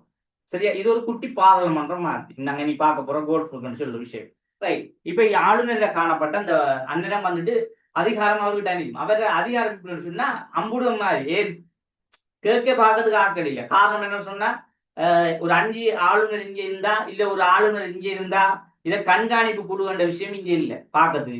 ஏன் காரணம் என்ன சொன்னா, இதனுடைய தலைமை வந்து பிரித்தானியாவில் இருந்து அங்கிருந்து ஒரு ஆளுநரை இலங்கைக்கு அனுப்புவாங்க. அவர் இங்க விரும்பின மாதிரி செஞ்சுட்டு போகலாம். ஒரு சிஸ்டம் இல்லை, ஒரு சரியா நிர்வாகம் இல்லை, எப்படி மக்களை வழிநடாத்தணும்னு தெரியாது. அவரும் என்ன செய்யற இருக்க காசையெல்லாம் அடிச்சுக்கிட்டு அவன் போறதான், இருக்கவனும் விளையாடிட்டு போவார். அப்ப சரியான ஒரு நிர்வாக செயற்பாடு இல்லை. அப்ப அதால இந்த ஆளுநர்கள் வரையறைக்கப்பட்ட அதிகாரங்களை எல்லாம் கட்டுப்படுத்தினாங்க வரி செலுத்துவதற்கு பதிலாக. அப்ப அந்த டைம்ல வரி என்றது இருந்து. இப்ப வரி என்பது எப்படி ஏன் முக்கியத்துவம், ஏன் வரி செலுத்தணும்னு சொன்னா, வரி என்றது இல்லைன்னு சொன்னா ஒரு நாட்டுக்குரிய வருமானம் வராது. நல்லா உழைக்கணும். இன்று வரைக்கும் நாங்க இந்த வரி என்ற விஷயத்தை நாங்க அறிஞ்சோம். இந்த வரி என்ற விஷயம் இன்றைய நேற்றைய விஷயம் இல்லை. அதாவது வரலாறுகள்ல ஆரம்ப காலங்கள்ல இருந்து நிறைய மன்னர காலத்துக்கு அங்கால இருந்து வரி என்பது முக்கியத்துவமா இருந்த காரணம் என்ன சொன்னா, ஒரு நாட்டை நாங்க முக்கியத்துவப்படுத்தணும்னு சொன்னா, ஒரு நாட்டை டெவலப் பண்ணணும், ஒரு நாட்டை வளர்ச்சி அடைச்சணும், ஒரு நாட்டை வளர்ச்சி அடைந்த நாடாக இப்ப நாங்க பார்க்கிற அரபு நாடுகள் எல்லாம் இப்படி இருக்கு. அதே போல இந்த லண்டன் அப்படி இப்படி நாடுகள் எல்லாம் பார்த்தவங்க போட்டோல எல்லாம் பார்த்தவங்களுக்கு கூட இப்படி நாடா மாத்தணும்னு சொன்னா இந்த டெக்ஸ் வரி. அப்ப இந்த வரி என்றா என்ன, ஏன் இந்த வரியை கட்டாயம் அரசாங்கம் வரவில்லைன்றதை நாங்க முதல்ல படிப்போம். சரியா? இது வரி சம்பந்தமாகவே இந்த வரலாறுகள் பாடத்துல ஹிஸ்டரியிலே தனி பகுதி அறி. ஏன்னு சொன்னா, இப்ப அந்த வரி சம்பந்தமாக நீங்க சினிமாவில் கூட காட்டிப்பாங்க. அதுக்கு ஒரு உதாரணம் நான் சொல்றேன். ரஜினியில படம் உண்டு உங்களுக்கு தெரியுமா, அந்த சிவாஜி என்று சொல்லி இன்கம் டேக்ஸ் அந்த பிளட் மணி பிடிக்கிறது. அந்த படம் யாருக்கும் பார்த்து நினைப்பு இருந்தா அதை கவுண்ட் பண்ணுங்க. அதான் வரி என்று சொன்ன என்னண்டு, யாருகிட்ட இருந்து அவர் குடிக்கிறார், யாருகிட்ட அதை கைப்பாற்றுறார், ஏன் அதை கைப்பாற்றின காரணம் என்னென்றால் அந்த படத்துல எல்லாம் தத்துரூபமா சொல்லியிருக்காங்க. அப்ப அது வந்துட்டு மக்களுடைய பணம், மக்களுடைய வரி பணத்தை யார் அதை கொள்ளையடிக்கா, யார் அதை வச்சுக்கிறீக்கா, அப்ப யார் அதை கட்டல என்றது அது விஷயம். அப்ப வரி என்பது எளிமையான மக்களுக்கு இல்லை, அதாவது இந்த சமூகத்தில் இருக்கின்ற பெரிய பெரிய பிரபலங்கள், பெரிய பெரிய வசதி வாய்ப்பில் உள்ள பெரும் கோடீஸ்வரர்களுக்கு அந்த வரி கொண்டு வந்தது. அப்ப எங்களை போல பாமர மக்களுக்கு கொண்டு வந்தது இல்லை வரி. அப்ப எங்களுக்கு என்னத்துக்கு கொண்டு சொன்ன வரி, எங்கட இப்பவும் கூட இருக்க வரி வந்துட்டு எங்கட நாங்க இருக்க இடத்துக்கு சோழ வரி என்று சொல்லுவாங்க. அதை என்னன்னு சொன்னா, உங்களோட வருஷ கடைசியில வந்துட்டு அறவிடுவ வரி வெறும் ஒரு 1500 3,000 ரூபாய். அது வந்துட்டு உங்களோட மாசம் அந்த மாதம் அந்த குப்பைகள் எடுக்குது, உங்களோட சின்ன சின்ன ரோட்டு வெளிச்சங்கள் அதுகளுக்கு அரசாங்கம் ஃப்ரீயா தானே போடுது. அப்படி ஒரு சின்ன ஒரு அமௌண்ட் ஒன்று எடுத்து அவங்க என்ன செய்வாங்க, அந்த தேவைகளை பூர்த்தி செய்யறது தான் செய்வாங்க. வேற ஒன்றுக்கும் இல்லை, வேற எதுவுமே மக்கள்கிட்ட எதிர்பார்க்க மாட்டாங்க. இதான் இந்த சிஸ்டம். இதே சமயம் ஒரு ஷாப் வச்சிருக்காரு, அதாவது ஒரு எப்படி சொல்றேன், ஒரு சில்லறை கடை வச்சிருக்காரு, இல்ல ஒரு சூப்பர் மார்க்கெட் வச்சிருக்காருன்னு சொன்னா, அவருக்கு அவரை மாச வருமானம் ஒரு 20 லட்சம் சொன்னா, அந்த 20 லட்சத்துல அவர் ஒரு 10% அப்படி கட்ட வேண்டி வரும். அதுதான் அந்த சிஸ்டம். அப்ப நீங்க யோசிக்கலாம், ஏன் அது அவர் அங்க கஷ்டப்படல. கஷ்டப்பட்ட யாருன்னு சொன்னா அங்க வேலை செய்யற ஊழியர்கள். அப்ப ஏன்னு சொன்னா அந்த ஊழியர்கள் சம்பாத்தியம் தான் அது. அப்ப இங்க நாங்க வழங்கணும் என்ன சொன்னா வார வருமானத்துக்கு எவ்வளவு லாபம் வந்திருக்கு, அந்த லாபத்துல எவ்வளவு கட்டணும்ன்றது. அப்ப அரசாங்கம் கூடுதலா திணிக்கவும் இல்லை. உங்களுக்கு 10 லட்சம் ரூபாய் வெறும் லாபம் வருதுன்னு சொன்னா நீங்க 50,000 ரூபாய் தான் வரியா கட்டணும். ஏன் அதை அந்த காசு எடுத்து என்ன செய்ய அரசாங்கம்? இல்லாத மக்கள் உங்களை போல ஏழை மக்களை பார்த்து என்ன மத்த நலன் கூறி படிக்க மாணவர் ஸ்காலர்ஷிப் எல்லாம் கொடுக்காதுக்கு தான். அப்ப இதை எல்லாத்தையுமே அவனை சுருட்டி சுருட்டி வச்சிருந்தா எப்ப நாடு முன்னேறு? 10 லட்சம் ஒன்று சொன்னா பாருங்க, அவனோட வருஷ வருமானம் என்ன? அவனுக்கு ஒரு வேலை தேவை ஒன்று இல்லை. வந்த காசுல ஒரு 2 லட்சம் ரூபாய் எடுத்து மிச்சம் எல்லாத்தையும் அரசாங்கத்துக்கு கொடுக்கலாம் தானே. அப்படி அந்த மனம் வராது. அதுக்காக அரசாங்கம் அவன்கிட்ட வாங்குது. இதான் அந்த சிஸ்டம். சரியா? Right, okay. அடுத்த பாருங்க, 16 காணப்பட்ட மாகாணங்கள் 5 மாகாணங்களாக குறைந்தது. 16 மாகாணங்கள் சொன்னா இது வந்துட்டு அந்த நேரங்கள்ல நல்ல வழங்கணும். மாகாணம் சொன்னா நாங்க இப்ப பாக்குற மாதிரி மாகாணம் இல்லை. கிழக்கு மாகாணம், வட மாகாணம், வட மத்திய அந்த மாகாணங்கள் இல்லை. அதாவது அந்த டைமில் இருந்து அந்த மாவட்ட அடிப்படையை தான் அவங்க சொல்றாங்க. அப்ப மாவட்டம் சொல்ற விஷயத்த இல்லை. அந்த மாவட்டத்துக்கு பதில மாகாணம் மாதிரி தான் நாங்க இருந்தது. அந்த சிஸ்டத்தை 5ஆ குறைச்சாங்க. சரியா? அப்ப 5 மாகாணம்னு சொன்னா அதுக்குள்ள திரும்ப 9 மாகாணங்களா மாற்றப்பட்டது. அப்ப எங்களுக்கு நோட்ஸ்ல தந்திரிக்க மாதிரி தேர்தல் தந்திரி மாதிரி மாகாணம் ஒரு பெரிய மாகாணத்தை சொல்றாங்களா குழம்பிக்க தேவையில்லை. வரலாறு சொல்லப்படுது. தொடர்ந்து நீங்க ஹிஸ்டரிக்குள்ள போனாலும் 16 மாகாணங்கள் 5 மாகாணம் குறைக்கப்பட்டது தான் வருது. காரணம் என்ன சொன்னா நாங்க தேடி பார்த்தாலும் வரலாறுகள்ல பொதுவா சொல்லிருக்காங்க மாகாணம் அது என்னென்ன மாகாணம் அந்த சொல்லப்படுது. இது வந்துட்டு கிட்டத்தட்ட 800ஆம் ஆண்டு உள்ள கதை நாங்க என்ன பேசுறது. சரியா? Right, okay. அப்ப பாருங்க, இதுல 16 ஆக காணப்பட்ட மாகாணங்கள் 5 மாகாணங்களாக குறைத்து, அதே மாதிரி நேரடி வரிமுறைக்கு பதிலாக நேரில் வரிமுறைகளை அறிமுகப்படுத்து. இப்ப இந்த நேரடி வரிமுறைக்கு பதிலாக நேரில் வரின்னு சொன்னா இப்ப நேரடின்னு சொன்னா மக்கள் என்ன செய்யறோம்னு சொன்னா அவங்கள வந்தேன்னு சொல்லணும், வரியை கட்டிட்டு போகணும். அதுக்கு இவங்க என்ன செஞ்சாங்கன்னா அதை சொல்ற நேரடி வரின்னு சொல்ற. இந்த நேரடி வரிக்கு பதிலாக நேரில் வரின்னு சொன்னா நேரில போய் வரி அறவிடுற மாதிரி அதுக்குரிய சில ஊழியர்கள் ஆளுநர் இந்த உறுப்பினர்களை வச்சிருந்தாங்க. அந்த வரி அறவிடுகின்ற சில அதாவது செயலாளர்கள் சொல்லுவோம், செயலாளர்கள் பொருளாளர்கள் சொல்லுவோம் நாங்க. பணத்தை முக்கியத்துவப்படுத்த பொருளாளர்னு சொன்னா இந்த பொருளாளர் அப்ப அவர் என்ன செய்வார்னு சொன்னா அவருக்கு கீழே அரைநாள் போட்டு அந்த வரியார விடணும். அப்ப மக்களை விட்டு நேரில போய் என்ன செய்யணும்? இவங்களே அறிவிடும். அதிகாரிகளை கொண்டு இவங்களே என்ன செய்யணும்? அந்த அறவிடணும். அப்ப மக்கள் வந்துட்டு மக்களுக்கு நிறைய சுமைகளை குறைக்காங்க. அப்ப மக்கள் நேரடியா வந்து தூரத்தில் இருக்காக்கள் எங்கேயோ தூரத்துக்கு போய் வரியா என்ன கட்டுறது, இந்த மாதிரியான செயற்பாடெல்லாம் இல்லாம செய்யப்படுது. அடுத்த இன்னும் ஒரு விஷயம், அரசின் வர்த்தக ஏகபோக உரிமைகளை இல்லாதொழுது. அப்ப அரசினுடைய வர்த்தக ஏகபோக உரிமை, இப்ப இதுல நீங்க நல்லா தெளிவா வழங்கணும். அரசினுடைய வர்த்தக ஏகபோக உரிமை இது உங்களோட வரலாறுகளையும் சொல்லப்பட கருத்து. இப்ப நாங்க என்ன பார்க்க அவ்வளவுமே ஹிஸ்டரியில, அதாவது ஹிஸ்டரி பாடத்துல இவ்வளவும் தான் பெருசா அந்த அளவுக்கு எல்லாம் நீங்க அங்கே ஓட தேவையில்லை. இங்க பொலிட்டிக்கல்ல சொல்லுவாங்க சிலர் அப்படின்னு சொன்னா ஹிஸ்டரி பாடத்தை எடுக்க வைக்கிறதுக்காக பொலிட்டிக்கல்ல படிச்சீங்கன்னா ஹிஸ்டரி ரிலேஷன். அப்படி நீங்க நினைக்க மாதிரி இல்லை பிள்ளை. ஹிஸ்டரி கஷ்டமான பாடம், நீங்க எதிர்பார்க்க மாதிரியே இல்லை, கடும் கஷ்டம். எடுத்தாக்களுக்கு நான் ஒன்றும் செய்யலாது. ஆனா உண்மையா கஷ்டமான பாடம். நோட்ஸ் இல்லாது நிறைய ஆண்டுகள் குறிக்கணும், நிறைய விஷயங்கள் இருக்கு. இரண்டு அளவு இப்ப உதாரணமா கூட சமய பாடங்கள் அதே போல பொலிட்டிக்கல்ல நீங்க 2லயுமே எடுத்தாலும் ஹிஸ்டரி குறைஞ்ச லெவல் பி, இந்த சி எடுங்க. அந்த சி வந்துகிட்டு குறைஞ்சது இந்த 55 to 65 சொல்லுவோமே, இதுக்கு கிட்ட வரக்கூடிய மாதிரி சி எடுங்க. இல்லையாண்ட சாத்தியம் இல்லை, யூனிவர்சிட்டி கிடைக்கிறதுக்கு வாய்ப்பு இல்லை, ஆர்ட்ஸ் கிடைக்கிறதுக்கும் வாய்ப்பு இல்லை. சொல்றேன் நான், ரிஸ்க் எடுத்து படிங்க. கடும் பாடம், ரிஸ்க் எடுத்து படிங்க. அதுலயும் கொஞ்சம் வரைவுகள் குறிக்கணும், நிறைய சிஸ்டங்கள் இருக்காது. சரியா? ரைட். இதுல பாருங்க, இந்த ஏகபோக உரிமைன்னு சொன்னா ஒரு நாட்டினுடைய அரசு. இப்ப இங்க ஒரு அரசாங்கம் இல்லை. இப்ப என்ன இருக்கீங்க? ஆளுநர் சொல்லக்கூடிய ஒரு அரசாங்கமா அந்த அரசு மாதிரி இருக்கும். அதாவது நாங்க இப்ப பார்க்க அரசன் சொல்றோம், மன்னன் சொல்ற மாதிரி ஒரு மன்னனுக்கு பதிலாக ஒரு ஆளுநர் பகுதியை வச்சு செயற்படுத்துறாங்க, அவ்வளவுதான். அப்ப இங்க நாங்க வழங்கணும் என்ன சொன்னா ஒரு நிர்வாக முறை மாதிரியான செயற்பாடு இன்னும் ஆரம்பிக்கல. அப்ப அதுக்காக என்ன செய்யறாங்கன்னு சொன்னா இந்த முன்னே இருந்த அரசனுக்கு இருந்த இந்த ஏகபோக உரிமை சொன்னா ஒரு நாட்டினுடைய ஒட்டுமொத்த ஏகபோக பொருளாதார விஷயமும் இந்த அரசுக்கு தான் இருக்கும்னு சொல்லுவாங்க. அந்த அரசுல கட்டுப்பாடுல இந்த விஷயம் இருக்கப்படாது. ஏன் அது ஒரு அரசினுடைய ஏகபோக உரிமையை வந்துகிட்டு என்ன செய்யறோம் இல்லாத ஒழிக்கணும்னு சொன்னா அப்படி இருந்தா அந்த அரசு என்ன செய்யுது விரும்பின மாதிரி தான் தோணித்தனமாக கடந்த மக்களுக்கு செய்ய வேண்டிய பணம், மக்களுக்குரிய செய்ய வேண்டிய சேவை என்றெல்லாம் செய்யாதாம மக்கள்ல பணத்தை மட்டும் கொள்ளையடிச்சு என்ன செய்வாங்க, அவங்களுக்கு ஏற்ற மாதிரி விற்றுக் கொள்வாங்க. சிலர் என்ன செய்வாங்க, இப்ப ஆங்கிலேயர் வந்துட்டு கூடுதலான பணங்களை பிரித்தானியா தான் அனுப்பினாங்க. அப்ப இப்படியான செயற்பாடெல்லாம் நடக்கும். அப்ப இப்படி ஒரு நிலைமை ஏகபோகம் என்று சொல்லக்கூடிய ஏகபோக இந்த உரிமையை வந்துட்டு யாருக்குரியது? இப்ப உங்களோட நாட்டில இப்ப இலங்கையில வந்துட்டு ஒட்டுமொத்த மக்களோட உழைப்பும் தான் அந்த ஏகபோக பொருளாதாரம். இந்த பொருளாதாரத்தை அந்த மக்களுக்கு செலவழிக்காம அதை ஒரு அரசு கைப்பற்றி அதை அவங்களே வச்சுக்கிட்டு அவங்க வேற வேற விதத்துக்கு செலவழிச்சா இது நியாயமா? அப்ப இந்த விஷயத்த இல்லாம செஞ்சா தான் அந்த மக்களுக்கு சரியான பொருளாதாரம் கிடைக்கும். அப்ப இதையும் என்ன செஞ்சாங்க, இல்லாம செஞ்சாங்க. அதான் சொல்ற அரசு ஏகபோக உரிமைகள், வர்த்தக ஏகபோக உரிமையை இல்லாத ஒழிக்கிறது. அதே மாதிரி ஐரோப்பிய இனத்தவர்கள் இலங்கையில் வசிப்பதற்கு இருந்த தடைகளை நீக்குது.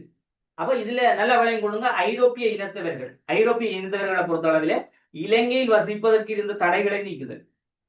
அப்ப இலங்கையில வசிப்பதற்கான தடைன்னு சொன்னா, இப்ப வெளிநாட்டவர்கள் இலங்கையில வரையலா என்று சொல்றாங்களே, அப்படித்தானே, இலங்கைக்கு வரையலா என்று பொதுவான சில சட்டத்திட்டங்களை ஆரம்ப காலங்களை வச்சிருந்தாங்க. மன்னர காலத்துல அதாவது இந்த காலத்துவ ஆட்சிக்கு முதல்ல இருந்தது.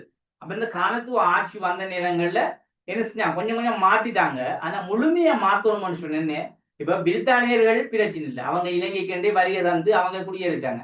இப்ப மேலதிகமாக இப்ப நாங்க திறந்த பொருளாதாரத்தை கொண்டு வர போறோமே, கொண்டு வந்த நிறைய வெளிநாட்டவர்கள் வருவாங்களே, சீனக்காரர்கள் வருவாங்க, தாய்வான்ல இருந்து வருவாங்க, மலேசியா இருந்து வருவாங்க, அரபு நாட்டில இருந்து வருவாங்க, எல்லா நாட்டிலையும் வரக்குள்ள அப்ப எப்படி நாங்க அந்த அனுமதியை கொடுக்கணும்னு சொன்னா, அந்த அனுமதியை கொடுத்தா தானே வரலாமே. அப்ப அந்த அனுமதி என்ற விஷயத்தை என்ன செய்யறாங்க, கொண்டு வர போறாங்க. அப்ப என்ன சொல்றாங்க, ஐரோப்பிய இனத்தவர்கள் இலங்கையில் வசிப்பதற்கு இருந்த தடைகளை நீக்குது. அப்ப இதுல கூடுதலான வெளிநாட்டவர்கள் வருகை, அதே மாதிரி ஐரோப்பிய, இப்ப நீ சொல்றப்படு விஷயம் வந்து ஐரோப்பியர்கள் தான் மையப்படுது. ஏன் ஐரோப்பியர்கள் சொல்லக்குள்ள பிரித்தானியர்கள் தவிர்ந்த ஏனைய நாட்டுகள்ல இருந்து வந்த ஐரோப்பியர்கள், பிரான்சியர்கள், வேற வேற இத்தாலி, அப்படி என்று தொழில் கருதி நிறைய பேர் வந்தாங்க.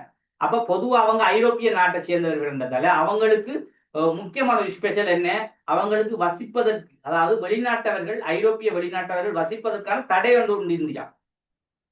தடைன்னு சொன்னா இப்ப வந்து இருக்கலாம், ஆனா முழுமையா வசிக்கலாம். ஒரு ஊரோட எடுத்துக்கிட்டு நிரந்தர குடிமாறி இருக்கேன்னு சொல்லுவோமே, அப்படி இருக்கலாம். அப்படி ஒரு நிலைமை இருந்தா, ஆனா அதை முழுமையா தடை செஞ்சாங்க. அப்படி தடை செஞ்சாதான் தொடர்ச்சியா அவங்க இங்கே இருந்து செய்யலாம், தொழில் செய்யலாம் என்றுதான் அவங்கள அந்த சிந்தனை, மாஸ்டர் பவர்.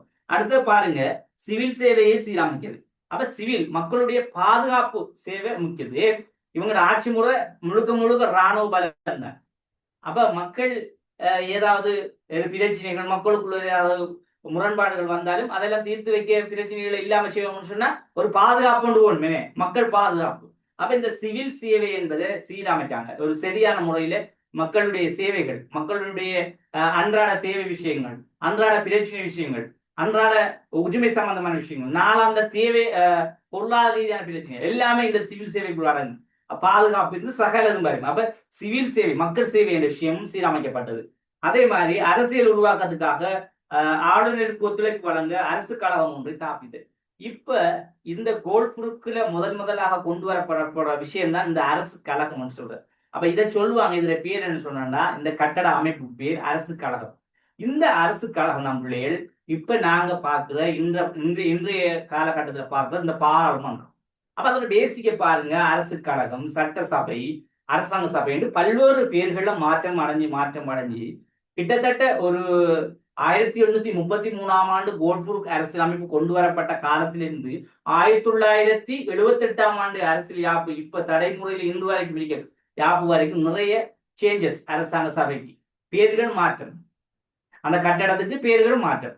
இப்ப ஃபைனலா வந்துட்டு கொண்டு வரப்பட்ட பேர் தான் இந்த பாராளுமன்றம். அது இப்ப 78ஆம் ஆண்டுல அது ரைட். அப்ப இந்த விஷயத்தை தான் சொல்றாங்க, அரசியல் அமைப்பை உருவாக்குவதற்காக ஆளுநருக்கு ஒத்துழைப்பு வழங்க அரச கழகம் ஒன்று உருவாக்கப்பட்டது. இதுவும் அதோட ஒரு கட்டடம் ஒன்று வேணுமே, ஒரு ஆபீஸ் மாதிரி. அதுல ஒரு கொஞ்சம் இருக்கீங்களா, இதை கொஞ்சம் இது சார்ஜ் முடிஞ்சு போல.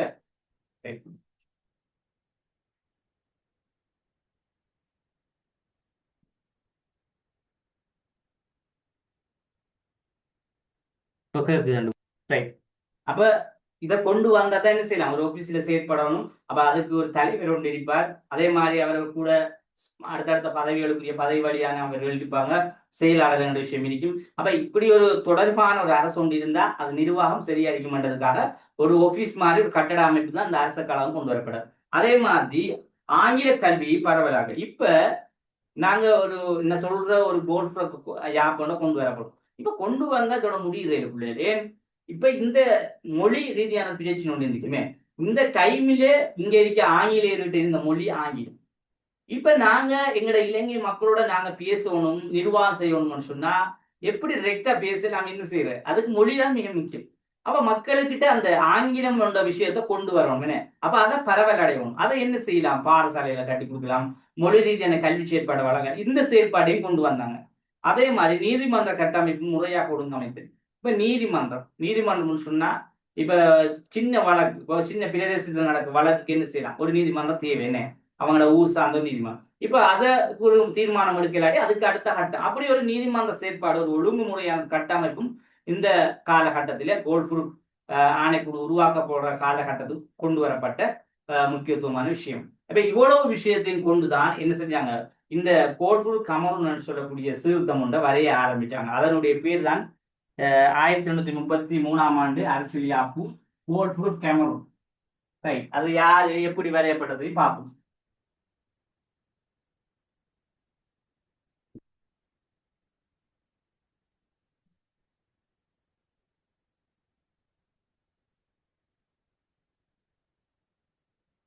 கமரூன்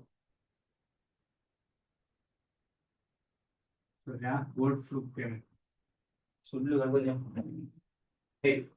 கோல்ட்புரூக் கமரூன் சரியா பாருங்க. ரைட், இப்ப இதுல சும்மா ஷோர்ட்டா நாங்க கொஞ்சம் அறிமுகத்தை பார்ப்போம் சரியா. இதுல கட்ட அமைப்பு இதெல்லாம் வந்துட்டு நாங்க அடுத்த கிளாஸ்லாம் பார்ப்போம். என்ன சொன்னா இதை கட்ட அமைப்புகள் பார்க்கணும்னு சொன்னா எத்தனை பேர் என்னன்னு சொல்லி பார்க்கறதுக்கு முதல் அதுல இன்னும் சில விஷயங்கள் இருக்கு. இது நம்முடைய தோற்ற பின்னாடி ஏன்னு சொன்னா இது முதலாக கொண்டு வரப்பட்ட யாப். அதே போல இதுல என்னென்ன முக்கியத்துவமான விஷயங்களை சேர்த்து கொண்டாங்க, அப்ப அதை சொல்ற முக்கிய அம்சங்கள். அப்ப இதான் இந்த யாப்பிலே சொல்லப்பட்ட விஷயம். இதற்கு அமையத்தான் ஒரு நாட்டினுடைய இந்த 833 கோல்ட்புரூக் என்று சொல்லக்கூடிய இந்த அரசியல் திட்டம் எனது தொடர்ந்து செயற்பட்டு வந்தது. அப்ப இந்த இந்த யாப்பை வரைகிறதுக்கு முதல் இது எப்படி உருவாக்கப்பட்ட, இதனுடைய அறிமுகம், அரசியல் பின்னணி என்றதை நாங்க இப்ப பார்ப்போம் சரியா. பார்த்துட்டு அடுத்த நாளைய கிளாஸ்ல முழுமையான ஒரு கட்ட அமைப்பு, எத்தனை பேர், இதனுடைய தலைவர் யாரு, அதே மாதிரி இதுல 2 வகையான செயற்பாடு இந்த தெரிவு முறைன்னு சொல்றோம். உத்தியோக சார்பு, உத்தியோக சார்பற்றோர். உத்தியோக சார்பில் எத்தனை பேர், உத்தியோக சார்பாட்டில் எத்தனை பேர். இதனுடைய இந்த தலைவருக்கு கீழே சொல்லப்படுகின்ற இந்த உத்தியோக சார்பில யார் யார் இருந்தாங்க, அதே மாதிரி உத்தியோக சார்பற்றோர்கள் எத்தனை பேர் இருந்தாங்க என்றெல்லாம் நாங்கள் ஒரு கட்டமைப்பு பார்ப்போம். ரைட், இதனுடைய அறிமுகத்தை பார்ப்போம். இது யாரால எப்படி கொண்டு வர, ஷோட்டா பாருங்க சொல்றோம். முதல்ல இலங்கையில இந்த கோல்ட்புரூக் வந்துட்டு இந்த கோல்ட்புரூக் கமரூன். அப்ப இந்த கோல்ட்புரூக் என்பவராலும் இந்த கமரூன் என்பவராலும் சேர்ந்து உருவாக்கப்பட்ட ஒரு ஆணைக்குழு அல்லது ஒரு அரசியல் அமைப்புன்னு சொல்லலாம். அரசியல் அமைப்பு, ஆணைக்குழு எல்லாம் யாப்பு, அரசியல் யாப்புன்னு சொல்லலாம். இதுக்குதான் அந்த பேர்கள் சொல்றோம். இது பல பேர்களையும் நாங்க சொல்லலாம், பிரச்சனை இல்லை. அப்ப தெளிவா நாங்க கொஞ்சம் லேச விளங்குறதுக்காக இந்த ஆணைக்குழு, அரசியல் அமைப்பு என்று சொல்றோம். எல்லாரும் பெரும்பாலும் பாவிக்க வார்த்தை அரசியல் அமைப்பு, ஆணைக்குழு. ஆணைக்குழுவை விட அரசியல் அமைப்புன்றது இன்னும் தெளிவான வார்த்தையாக இருக்கும். அரசியல் அமைப்பு வச்சுக்கொள்ளுங்க, இல்லாட்டி அரசியல் யாப்பு வச்சுக்கொள்ளுங்க. ரைட், இப்ப இந்த கோல்ட்புரூக் அரசியல் அமைப்பின் இந்த கோல்ட்புரூக் என்பவர் இவர் என்ன செஞ்சாருன்னு சொன்னா எங்களோட நாட்டினுடைய சில விஷயங்களை கண்டறிஞ்சார். இப்ப நாட்டுல நிறைய பிரச்சனைகள் இருக்கு, மக்களுக்கு என்னென்ன பிரச்சனை, எப்படி இதை வரையலாம் என்று இந்த கோல்ட்புரூக் சொல்லக்கூடிய பிரபுவும் அதே மாதிரி கமரூன் சொல்லக்கூடிய பிரபுவும் என்ன மாதிரியான ஒரு செயற்பாடை தொடர்ந்து இந்த மக்களுக்கு வழங்கலாம் என்று பிரித்தானியாவில் இருந்து இவங்களை என்ன செஞ்சாங்க, அனுப்பி வச்சாங்க. அவங்களூடாக உருவாக்கப்பட்டதாக வரலாறுகள் சொல்லப்பட்டதான் இந்த கோல்ட்புரூக் கமரூன் அரசியல் அமைப்பு. ரைட், இதனுடைய எங்களோட தியரி விளக்கத்தையும் கொஞ்சம் பார்ப்போம். கொஞ்சம் நீங்க வாங்க சொல்லுங்க, 7:30 வாங்க செல்லுது. சரி, நான் 15 நிமிஷம் இருக்குதானே, நாங்கள் அதுக்குள்ள கொஞ்சம் பார்த்துட்டு இருக்கோம் சரியா.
Right. இப்ப பாப்போம் பிள்ளைகள், இதனுடைய அறிமுகமாக என்ன சொல்றாங்கன்னு பார்ப்போம். இலங்கையில் அரிசி திட்ட வரலாற்றின் முதலாவது அரிசி திட்டமாக 1833 தொடக்கம் 1915 வரை நடைமுறையில் நீண்டகால அரசு திட்டமாக விளங்கியது. இப்ப இதுக்கு பிறகு குருமக்களம் சொல்லி ஒன்று வந்து சரியா, அது வந்துட்டு 1912ஆம் ஆண்டு. இப்ப பாருங்க, இது ரெண்டுக்கும் இடையில சின்ன எப்ப பாருங்க, கிட்டத்தட்ட இதுல நாங்க பார்த்தாலும் ஒரு கிட்டத்தட்ட எவ்வளவு ஆண்டு காலம் இதுல இருந்து ஏதாச்சும் நார்மலா கழிச்சு பாருங்களேன். 12 சொன்னாலும்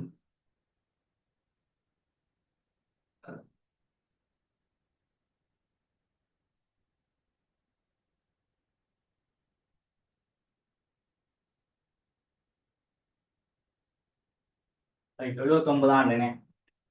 கிட்டத்தட்ட 79 ஆண்டுகளுக்கு பிறகுதான் அடுத்த அரசியலமைப்பு வருது.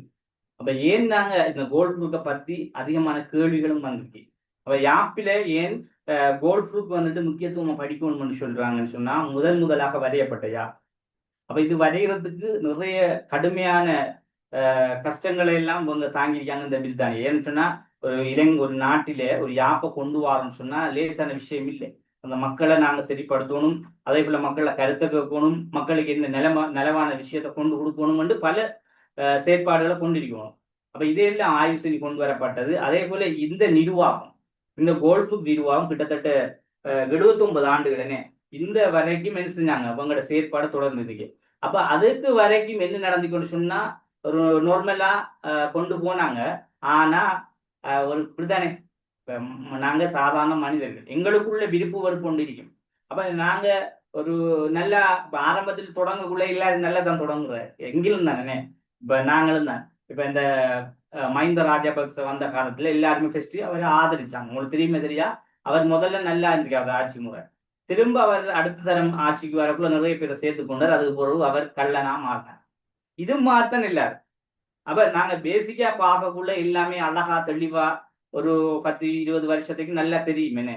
ஆனா ஒரு அப்படியே காலங்கள் கடந்து போகக்குள்ள, அது 79 சொன்னா ஒரு 50 வருஷமாக தாண்டக்குள்ள வெறுத்து பேசிடும். என்னடா இது, இவங்கள் இவ்வளவு மோசமா நடக்காங்க என்று நாங்களே கேட்க மாதிரி.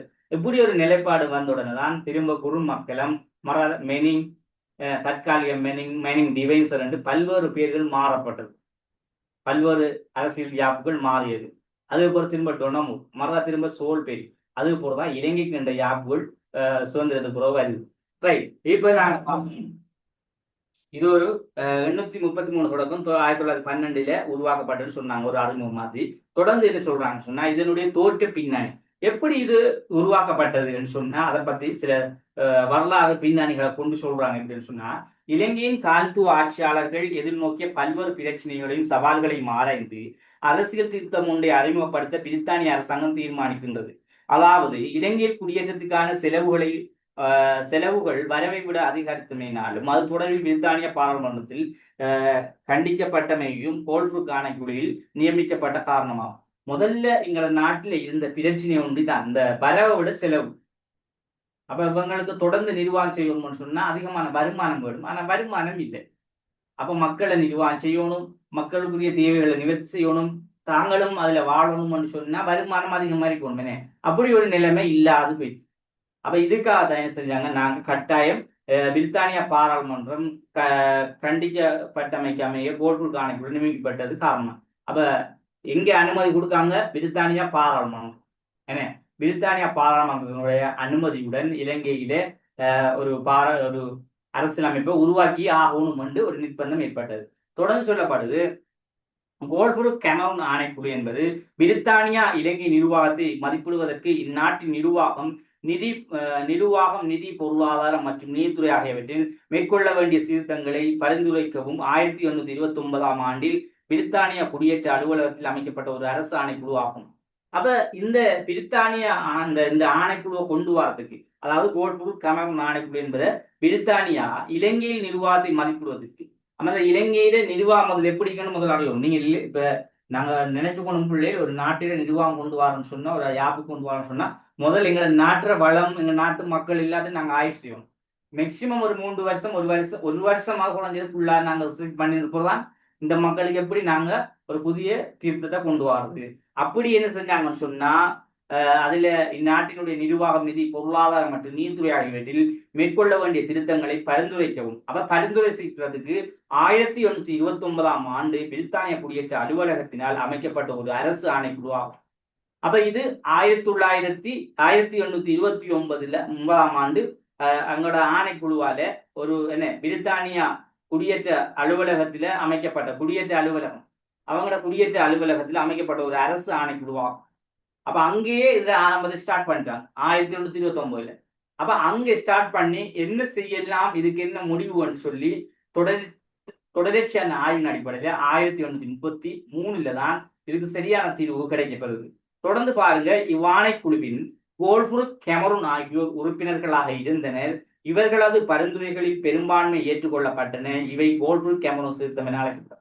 இப்ப இவங்க 2 பேரை தலைமையிலிருந்து தான் இந்த ஆணைக்குழு என்ன செய்யணும், வெளியிடணும். நீங்க தான் இதை என்ன செய்யணும், முழுமையாக செயற்படுத்தி தரணும்.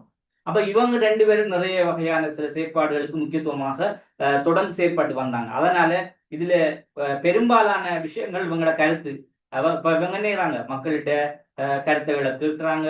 அதே மாதிரி மக்களோட அன்றாட வாழ்க்கையில நடக்கிற விஷயத்துக்களை பார்க்காங்க. எல்லாத்தையும் கொண்டு இவங்க ஒரு கருத்தோட தொகுத்து என்ன செய்றாங்க, இவங்க பிரித்தானியாவுக்கு அனுப்பி வச்சு அதனூடாக அவங்க என்ன செய்றாங்க, இவங்களோட சொன்ன விஷயத்துல பெரும்பாலான விஷயங்கள் எல்லாம் ஏற்றுக்கொண்டாங்க. அடுத்த தொடர்ந்து சொல்றாங்க, திரும்ப எப்படி உருவாக்குறாங்கன்னு சொன்னா, இலங்கையில் 1833 முதல் 910 வரை அமுலில் இருந்த அரசியலமைப்பு இதுவாகும். அப்ப இது 1910 வரைக்கும் அமல இருக்கி. ஆனா அதுல 1910 அப்படியே நிப்பாட்டி வச்சுட்டு அது பிறகு 10 இருந்து பெரும்பாலும் 10 அதோட அல்லது 12 சொல்றாங்க. ஏன்னா குருமக்களத்துக்கு சரியான ஒரு இது 1910, 12 தான் சொல்லப்படுது. நீங்க பார்த்திருப்பீங்க சில நேரங்களில் நோட்ஸ்ல பார்த்தா உங்களுக்கு தெரியும், என்ன தெரியா, நானும் உங்களுக்கு தரக்குள்ள 1910 அல்லது 12 தருவேன். அது ஊர்ஜிதமான ஒரு இது இல்லாம இருக்கிறதால 10, 12 போட்டுக்கொள்ளலாம். சரியா? ரைட். அப்ப அடுத்து பாருங்க, இதுல இதுவாகும் இலங்கையில் நடைமுறைப்படுத்த முதலாவது அரசியல் அமைப்பு இதுவாகும். சரியா? அடுத்த தொடர்ந்து சொல்றாங்க, இலங்கையில் மன்னராட்சி முறையின் கீழ் அல்லது போர்த்துகேயர் ஒல்லாந்தர் ஆட்சி காலத்தில் திட்டமிடப்பட்ட அரசியல் நிர்வாக முறை எனவும் காணப்படவில்லை. அப்ப இந்த அரசியல் முறை வந்துட்டு என்ன சொல்றாங்கன்னு சொன்னா, மன்னராட்சி காலத்திலேயோ அல்லது போர்த்துகேயர் ஒல்லாந்தர் ஆங்கில ஆட்சி காலத்திலேயோ திட்டமிட்ட அரசியல் நிர்வாக முறை எதுவுமே காணப்படலை. இதான் உண்மையான விஷயம்.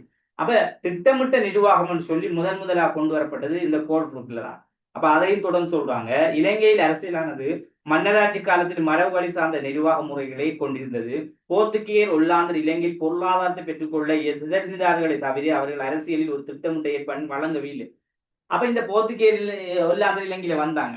அப்ப அவங்க காலத்துவம் என்று சொல்லக்கூடிய காலத்துவ அரசுன்னு சொல்லக்கூடிய அரசெல்லாம் அவங்க செய்யல. அவங்களும் வந்தது இந்த இங்க நாட்டிலேயே வளங்களை கைப்பற்றுறதுக்கு, மக்களை என்ன செய்யற, மக்களோட போராட்டங்கள் செய்யற, மக்கள் அடக்குமுறைகளை செய்யற, இப்படி ஒரு அடக்குமுறை நிர்வாகத்தை கொஞ்சம் நாளைக்கு வச்சுக்கிருந்து போட்டு அவங்க போயிட்டாங்க. கடைசி ஆங்கிலேயர் வந்து அவங்க எல்லாரையும் விரட்டி அடிச்சு போட்டு அவங்க ஒரு சரியான ஒரு நிர்வாகத்தை கொஞ்ச காலம் கொண்டு போகணும்னு சொல்லி அவங்களால முடிஞ்ச ஒரு நிர்வாகத்தை கொண்டு போனாங்க. ஆனா ஒரு முறையான நிர்வாகத்தை கொண்டு போகல. அந்த நிர்வாகத்தை முதல்ல இதாக இந்த சொல்லப்படுகின்ற இந்த கோல்ஃபுருக் நிர்வாகம் கொண்டு வரப்பட்டது. நம்ம இதுல நாங்க தொடர்ந்து பார்க்கலாம், இலங்கை பொருளாதாரத்தை பெற்றுக்கொள்வதற்கு எத்திருந்தால் ஒரு தவிர அவர்கள் அரசியலை ஒரு திட்டமிட்ட ஏற்பாட்டினை இந்த போர்த்துகேயர்கள் வழங்கவே இல்லை. அதை தொடர்ந்து சொல்றாங்க, இந்த நிலையில் ஒரு அரசியல் அமைப்பின் கீழ் இலங்கையில் ஆட்சி முறையை வழிநடாத்திய நாடாக பிரித்தானியாவை குறிப்பிடலாம். கோல்ஃபுருக் அரசியல் அமைப்பு கோல்ஃபுருக் பிரிவின் தலைமையில் அமைக்கப்பட்ட யாப்பு நிர்ணய சபையினால் ஏற்படுத்தப்பட்டது. இப்ப இந்த செயற்பாடு அப்ப ஆங்கிலேய காலத்துலதான் நிர்வாகம் என்ற ஒரு முறையாக உருவாக்கப்படுது. அதுவும் இந்த கோல்ஃபுருக் என்ற பெற தலைமையில இது ஒரு யாப்பு நிர்ணய முறை சபை. யாப்பு நிர்ணய சபை என்று சொன்னா அவங்களுக்குள்ள ஒரு அமைப்பாக அந்த யாப்பு நிர்ணய சபை என்பது ஆரம்ப காலங்களிலிருந்து இன்று வரைக்கும் 78 வரைக்கும் இருக்கு. அதை சொல்ற லோ கமிட்டி என்று சொல்லுவாங்க, தனிப்பட வச்சுக்குவாங்க. ஏன்னு சொன்னா ஒவ்வொரு அரசாங்கமும் ஒவ்வொரு நாடுகளையும் அது வச்சுக்கணும் கட்டாயம். அது அரசாங்கத்தோட சேர்ந்து இருப்பாங்க. அவங்களுக்குள்ள அவங்க கொஞ்சம் குறிப்பிட்ட ஆக்களை வச்சு அது நல்ல படித்த மேதைகள், நல்ல வல்லுநர்கள், அரசியல் வித்தகர்கள் சொல்லுவோமே, அரிஸ்டோட்டல், பிளேட்டோ போன்ற அந்த சக்தி வாய்ந்த ஆக்களா அப்படியான ஆக்களா இருப்பாங்க. அப்ப அப்படியான ஆக்களை வச்சு வரையக்கூடிய விஷயம் தானே அது. ரைட்.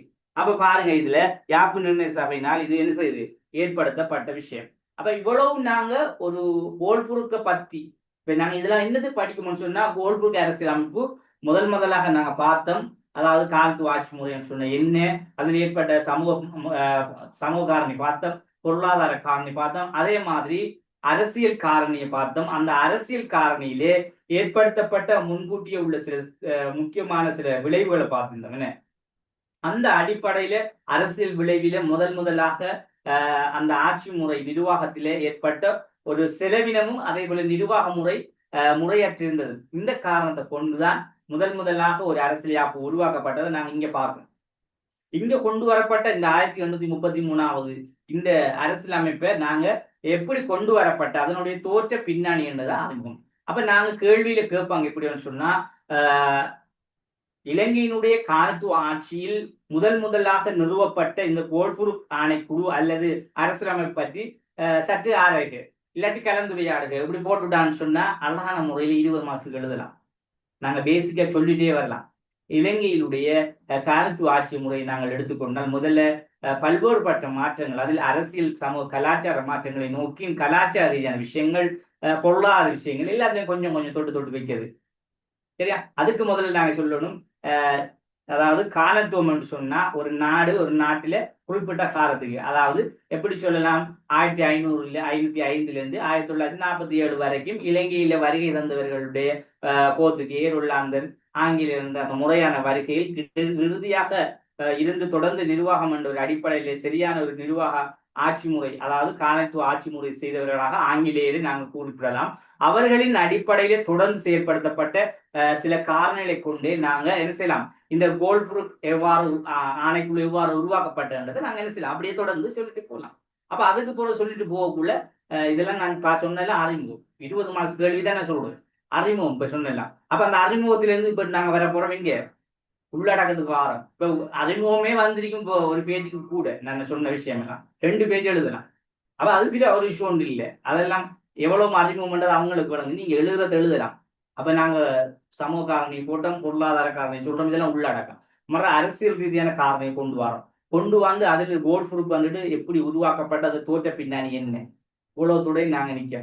இப்ப இந்த இப்ப இதை நாங்க முடிக்கல, என்ன முடிக்கணும்னு சொன்னா இதுல கட்டமைப்பு வேணும். கட்டமைப்பு நீங்க தலையப்பிக்க அளவுக்கு எல்லாருக்கும் தெரிய யோசனை என்ன, இந்த கட்டமைப்பு இருக்கிறாப்பா, எத்தனை பேர் வருவாங்க, இதுல எத்தனை பேர் ரெண்டெல்லாம் யோசனை உண்டு. அதெல்லாம் லேசா படிக்கலாம். அதுக்குரிய ரிக்ஸை நான் சொல்லித்தாரேன். சரியா? வாழ்நாளே மறக்காது. அது அந்த அந்த அரசியலமைப்பு கட்டமைப்பு வாழ்நாளே மறக்காது.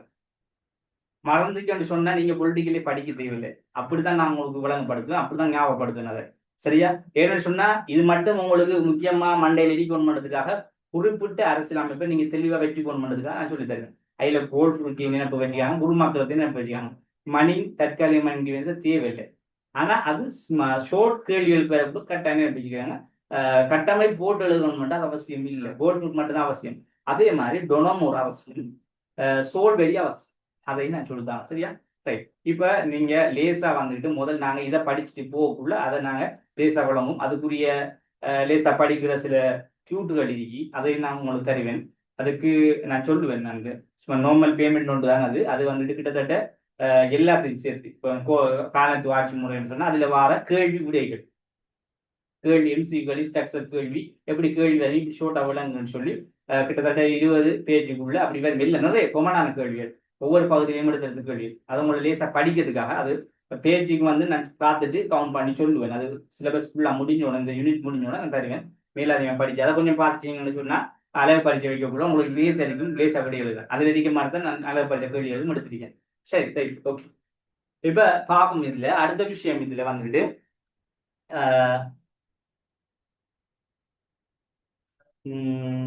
இலங்கையினுடைய அரசியலானது மன்னராட்சி காலத்தில் மரபு வழி சார்ந்த நிர்வாக முறைகள் கொண்டிருந்தது. இப்ப இது வந்துட்டு மன்னராட்சி கால மரபு வழி. அப்ப தொடர்ந்து ஒரு சரியான ஒரு நிலைமையாக இல்லைனே, அதனால நிர்வாக முறையை கொண்டிருந்தது. போர்த்துகீர் உள்ளாந்து இலங்கையில் பொருளாதார கொள்கை அதை பார்த்துட்டோமே. அடுத்தது நாங்க எதுவரைக்கும் பார்த்தோம், யாப்பு நீர் வேலைப்படாது. அது புறம் என்ன, ரைட். பாருங்க, இலங்கை நீர்த்துறை தொடர்பான சீர்திருத்தங்களுக்கு பொறுப்பாக கெமரூன் என்பவர் இருந்தார். சட்டம் நீதி 3 இணைக்கப்பட்ட அடிப்படையில் இந்த அரசியலமைப்பு அமைக்கப்பட்டவையினால் இது வரலாற்றில் கோல்ஃபுல் கெமரூன் அரசியலமைப்பு அல்லது 1833 ஆண்டு அரசியலமைப்பு என வழங்கப்பட்டது. கோல்புருக் பிரிவின் தலைமையில் அமைக்கப்பட்ட யாப்பு நிர்ணய சபையினால் அறிக்கை தயாரிப்பதற்கு பல மட்டங்களில் பொருளாதார, நிர்வாகம், சமூகம் தகவல்கள் சேர்க்கப்பட்டன. சரியா?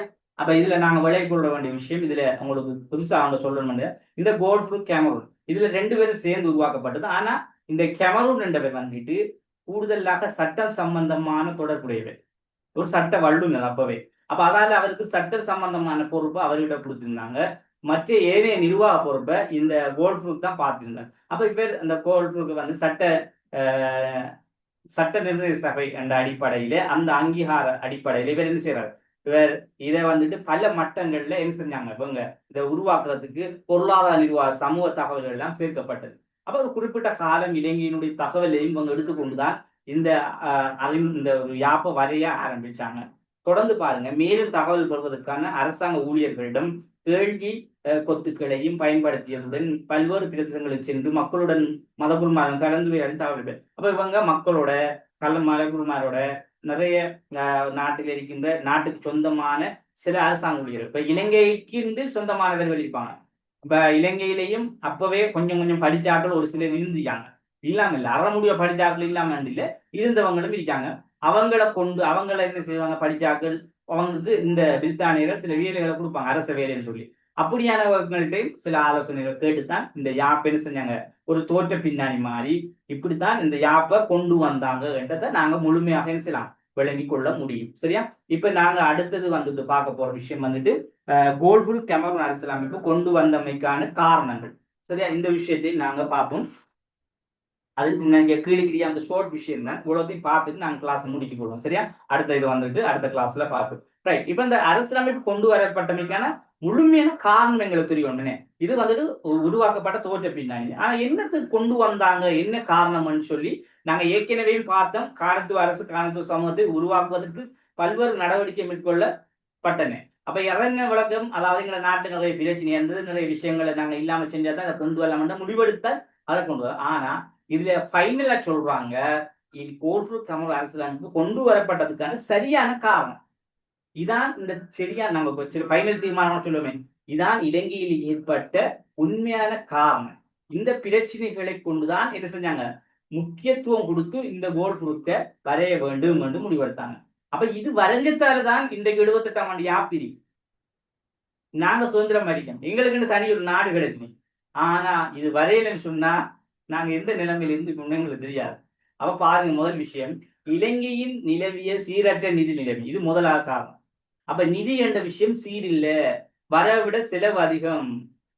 ரைட். ரெண்டாவது நிர்வாக சிக்கல். அப்ப நிர்வாகம் என்று சொன்னா ஒரு முறை ஒன்று இருக்கேனே, ஒரு தலைவர் இருக்கணும், தலைவருக்கு ஏனைய பகுதிக்குரிய செயற்பாட்டாளர்கள் இருக்கணும். அவங்களை சொல்றோம் நாங்க எங்கட பாசையிலே இப்ப அமைச்சர்கள் சொல்லுவோம்.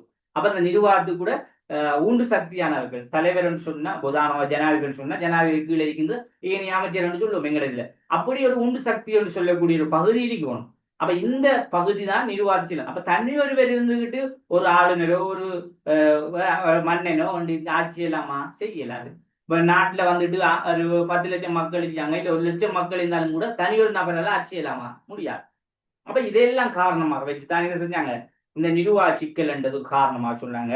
1818 ஏற்பட்ட கண்டி கழகம். இது உங்களோட வரலாறு பாடம் வரலாறு பாடம் எடுக்கால் இருக்கிறேன். இந்த வரலாறு பாடத்துல கண்டி கழகம் தனியொரு பாடம் இருக்கு. இவ்வளவு எங்களுக்கு தீவிர கண்டி வேணா கலரும் வேணா ஷோட்டா நாங்க விளங்கிட்ட தெரியும். கண்டி கழகம் 1818 ஏற்பட்டது. சரியா? இந்த கழகம் வந்துகிட்டு, அதாவது இந்த பிரித்தானியர்களுக்கு எதிராக ஏற்பட்ட ஒரு கழகம். அப்ப இது என்னத்துக்குண்டா, அந்த மக்கள் வந்துட்டு ஒரு நிர்வாகம் தேவை. அதை ஏற்கனவே மக்களை வந்துட்டு இவங்க கடுமையான முறையில் அழிச்சு போட்டாங்க. அடுத்தது மக்களை நிறைய அடக்குமுறை செஞ்சாங்க. அடுத்தது கண்டி மன்னனுடைய ஆட்சியை கைப்பற்றினாங்க. பல்வேறுபட்ட பிரச்சனை, அது வரலாறு தோண்டினாங்க, நிறைய பிரச்சனை சொல்லலாம். ஆனாலும் இங்க ஷோட்டா கண்டியிலே ஏற்பட்ட கழகம். சரியா? இது தேவை என்று சொல்றார்கள். எனக்கு தனிப்பட மெசேஜ் போடுங்க, நான் கண்டி கழகம் என்னன்னு தாரம். அது உங்களுக்கு வரலாறு வேணும்னு சொன்னா நீங்க எடுத்து படிக்கலாம், கிறிஸ்டி வேணும்னு சொன்னா. ரைட். அடுத்து பாருங்க, தங்களின் ஜனநாயக பாரம்பரியங்களை இலங்கையில் புகுத்த வேண்டும் என்று நோக்கம். அப்ப தங்களினுடைய ஜனநாயக பாரம்பரியங்களை இலங்கையில் புகுத்த வேண்டும் என்று நோக்கம். அப்ப இது என்னன்னு சொன்னா, ஆங்கிலேயருடைய அந்த சிந்தனையின் அடிப்படை என்னன்னு சொன்னா, முழுக்க யோசிப்பாங்க. இப்படின்னு சொன்னா, ஒரு நாட்டை கைப்பற்றணும்னு சொன்னா பிரித்தானியாவில் என்ன சிஸ்டம் இருக்கோ அந்த சிஸ்டத்தை இங்கேயும் கொண்டு வரணும், இங்கேயும் அப்படியே ஃபுல்லா மாத்தணும். அதான் நம்மளோட காணத்துவ ஆட்சி முறையினுடைய தன்மை. அப்ப அதால தங்களுடைய ஜனநாயக பாரம்பரியங்கள் சொன்னா மக்களுடைய விருப்பத்துக்குரிய ஆட்சி முறை. அப்ப மக்கள் இவங்களை விரும்பணும், யாரு பிரித்தானியர்கள் விரும்பணும். அப்ப மக்கள் விரும்பினா தான் அந்த இடத்துல ஜனநாயகம் என்ற விஷயம் வரும். அப்ப ஜனநாயகத்துக்குரிய அந்த பாரம்பரியங்கள் சொல்றது என்ன, மக்களுடைய விருப்பம். அந்த விருப்பத்தை அடைகிறதுக்கான சில விஷயங்களை, ஜனநாயக பாரம்பரியமான அந்த விஷயங்களை இலங்கையில் புகுத்த வேண்டும் என்ற ஒரு நோக்கம் இருந்தது கட்டாயம். அதே மாதிரி யூகே, அதாவது பிரித்தானியாவில் இருந்த ஒரு லிபரல் கட்சி ஆட்சியை கைப்பற்றினமை. அப்ப லிபரல் கட்சின்னு சொன்னா ஆரம்பத்துல பிரித்தானியாவில இந்த லிபரலிச கொள்கை, அதாவது தாராண்மைவாத கொள்கை தான் முக்கியத்துவமா இப்பவும் வந்துகிட்டு அவங்க கூடுதலா தாராண்மைவாத கொள்கையின் அடிப்படையில் ஆட்சி முறை என்று சொன்னா தனிமனித சுதந்திரம், ஜனநாயகம் என்பது அங்க இருக்கு. சரியா? அப்ப அந்த அடிப்படையில இவங்க என்ன செஞ்சாங்க, இந்த யூகே லிபரல் கட்சியினுடைய ஆட்சியும் அங்க இருந்தது. அப்ப ஒரு லிபரல் தாராண்மைவாத கட்சியினுடைய ஆட்சியை கைப்பற்றி கொண்ட காலம் அது எப்ப 1833 முதல் பிரித்தானியாவிலே லிபரல் கட்சி, தாராண்மைவாத கட்சி ஆட்சியில இருக்கு. அப்ப இதுவும் ஒரு அவங்க அந்த கட்சியினுடைய தாக்கம் என்ன செய்யுது, கட்டாயம் இங்க ஒரு யாப்பை கொண்டு வாங்க, ஒரு முறையை கொண்டு வாங்க, ஒரு சீர்திருத்தத்தை கொண்டு வாங்கன்னு சொல்லுது. அதே மாதிரி ஐரோப்பியர்களுக்கு சலுகை வழங்க வேண்டிய தேவை. இப்ப இலங்கைக்கு ஐரோப்பியர்களை வர வைக்கணும், அப்பதான் வருமானத்தை அதிகமாக்கலாம் என்று இவங்களுக்கு விளைவிச்சு. அப்ப நாங்க என்ன செய்யணும், அவங்களுக்கு ஐரோப்பியர்களை சலுகை வழங்க வேண்டிய தேவைன்னு சொன்னா அவங்களுக்கு நிரந்தரமான ஒரு வரிவிடத்தை கொடுக்கணும். அப்ப நிரந்தரமாக அவங்க இருக்க வைக்கணும், நிரந்தரமான பொருளாதாரத்தை கொண்டு வர வைக்கணும். அப்ப அவங்களுக்கு சலுகை கொடுத்தாதான் இதெல்லாம் நடக்கும். இவ்வாறான குறிப்பிட்ட ஒரு சில முக்கியத்துவமான காரணிகளை கொண்டுதான் இந்த அரசியலமைப்பு வரையப்பட்டது என்று வரலாறு சொல்லு. சரியா? இப்ப இந்த கிளாஸ் நான் யாருக்கிட்டையும் டவுட் கேட்கல என்று சொன்னா, விளங்கிட்டு கூட கேட்கல சொன்னா இது எல்லாருக்குமே விளங்கிடும். இது நாங்க வரலாறு மாதிரி தான் படிக்கணும் என்று சொன்னா இது வந்துட்டு வரலாறு தான் உண்மையாவே. அப்ப நாங்க இத அதுல ஆரம்பம் எப்படி உருவாக்கம் என்ன மாதிரி நாங்க தியரி விளங்கினா தான் எங்களுக்கு லேசா விளங்கெல்லாம் கேள்விக்கூடி எழுதுற மாதிரி. அப்ப அதுக்காக நான் ஃபுல்லா முடிச்சு போட்டு உங்களோட ஆறுதலா கேட்போம் கேள்விகள். ரைட், இந்த விஷயம் எல்லாம் விளங்கிட்டோம் உங்களுக்கு. இந்த கோல் உருவாக்கப்பட்ட காரணம். ரைட், கேள்விகள் கேட்டா நாளைக்கு செல்லலாமா? சரி, இன்ஷா அல்லாஹ் நாளைக்கு நான் சும்மா ஒரு சில விஷயத்துகள்ல நீங்க கொஞ்சம் பார்த்துட்டு வாங்க. சரியா? யாருக்கு என்ன மாதிரி விளங்கிக்கின்றத பார்ப்போம். விளங்காட்டி திரும்ப ஒரு தரம் விளங்கப்படுத்துதான் என்று சொன்னா இது கொஞ்சம் விளங்கினாத்தான் நாங்க அடுத்த கட்டத்துக்கு போகலாம். இல்லையா என்ற அறமுடைய விளங்காட்டி யாப்பு விளங்கல என்ற அர்த்தம் அவருக்கு. சரியா? நாளைக்கு நான் ஷோர்ட்டா சும்மா ஒரு சில கேள்விகள் எல்லாருக்கிட்டையும் கேட்க மாட்டேன். ஒரு 4-5 நாங்க இப்ப படிச்ச விஷயத்துக்குள்ள இது என்ன காரணம் என்ன விளக்கம் மட்டும் சும்மா ஷோர்ட்டா கேட்பேன். எல்லாரும் கொஞ்சம் முடிஞ்ச அளவில் எல்லாரும் சொல்லுங்க. சரியா? சும்மா அமைதி அடிக்க வேணாம். ரைட், ஓகே, நாங்க முடிச்சு கொள்ளும். அனைவருக்கும் நன்றிகள். ஜிசாக்கல்லாஹ், தேங்க்யூ வெரி மச். சரியா? ஏதாவது டவுட்ஸ் இல்லைன்னு சொன்னா கேளுங்க. சரியா? அப்படி உங்களுக்கு இன்றைக்கு உண்மையாக அறமுடிய விளங்காத யாரும் இருந்தா ஏதாவது அந்த பந்திகள் அதுல இருந்தா எனக்கு ஒரு ஹைலைட் பண்ணி எனக்கு அனுப்புங்க. அனுப்பிட்டு கேளுங்க. சரியா? வச்சுக்கிட்டாங்க சொன்னா இந்த நாங்க சரியா விளங்கினா தான் அடுத்த கட்டத்துக்கு போகிறோம். சரியா? Right, okay.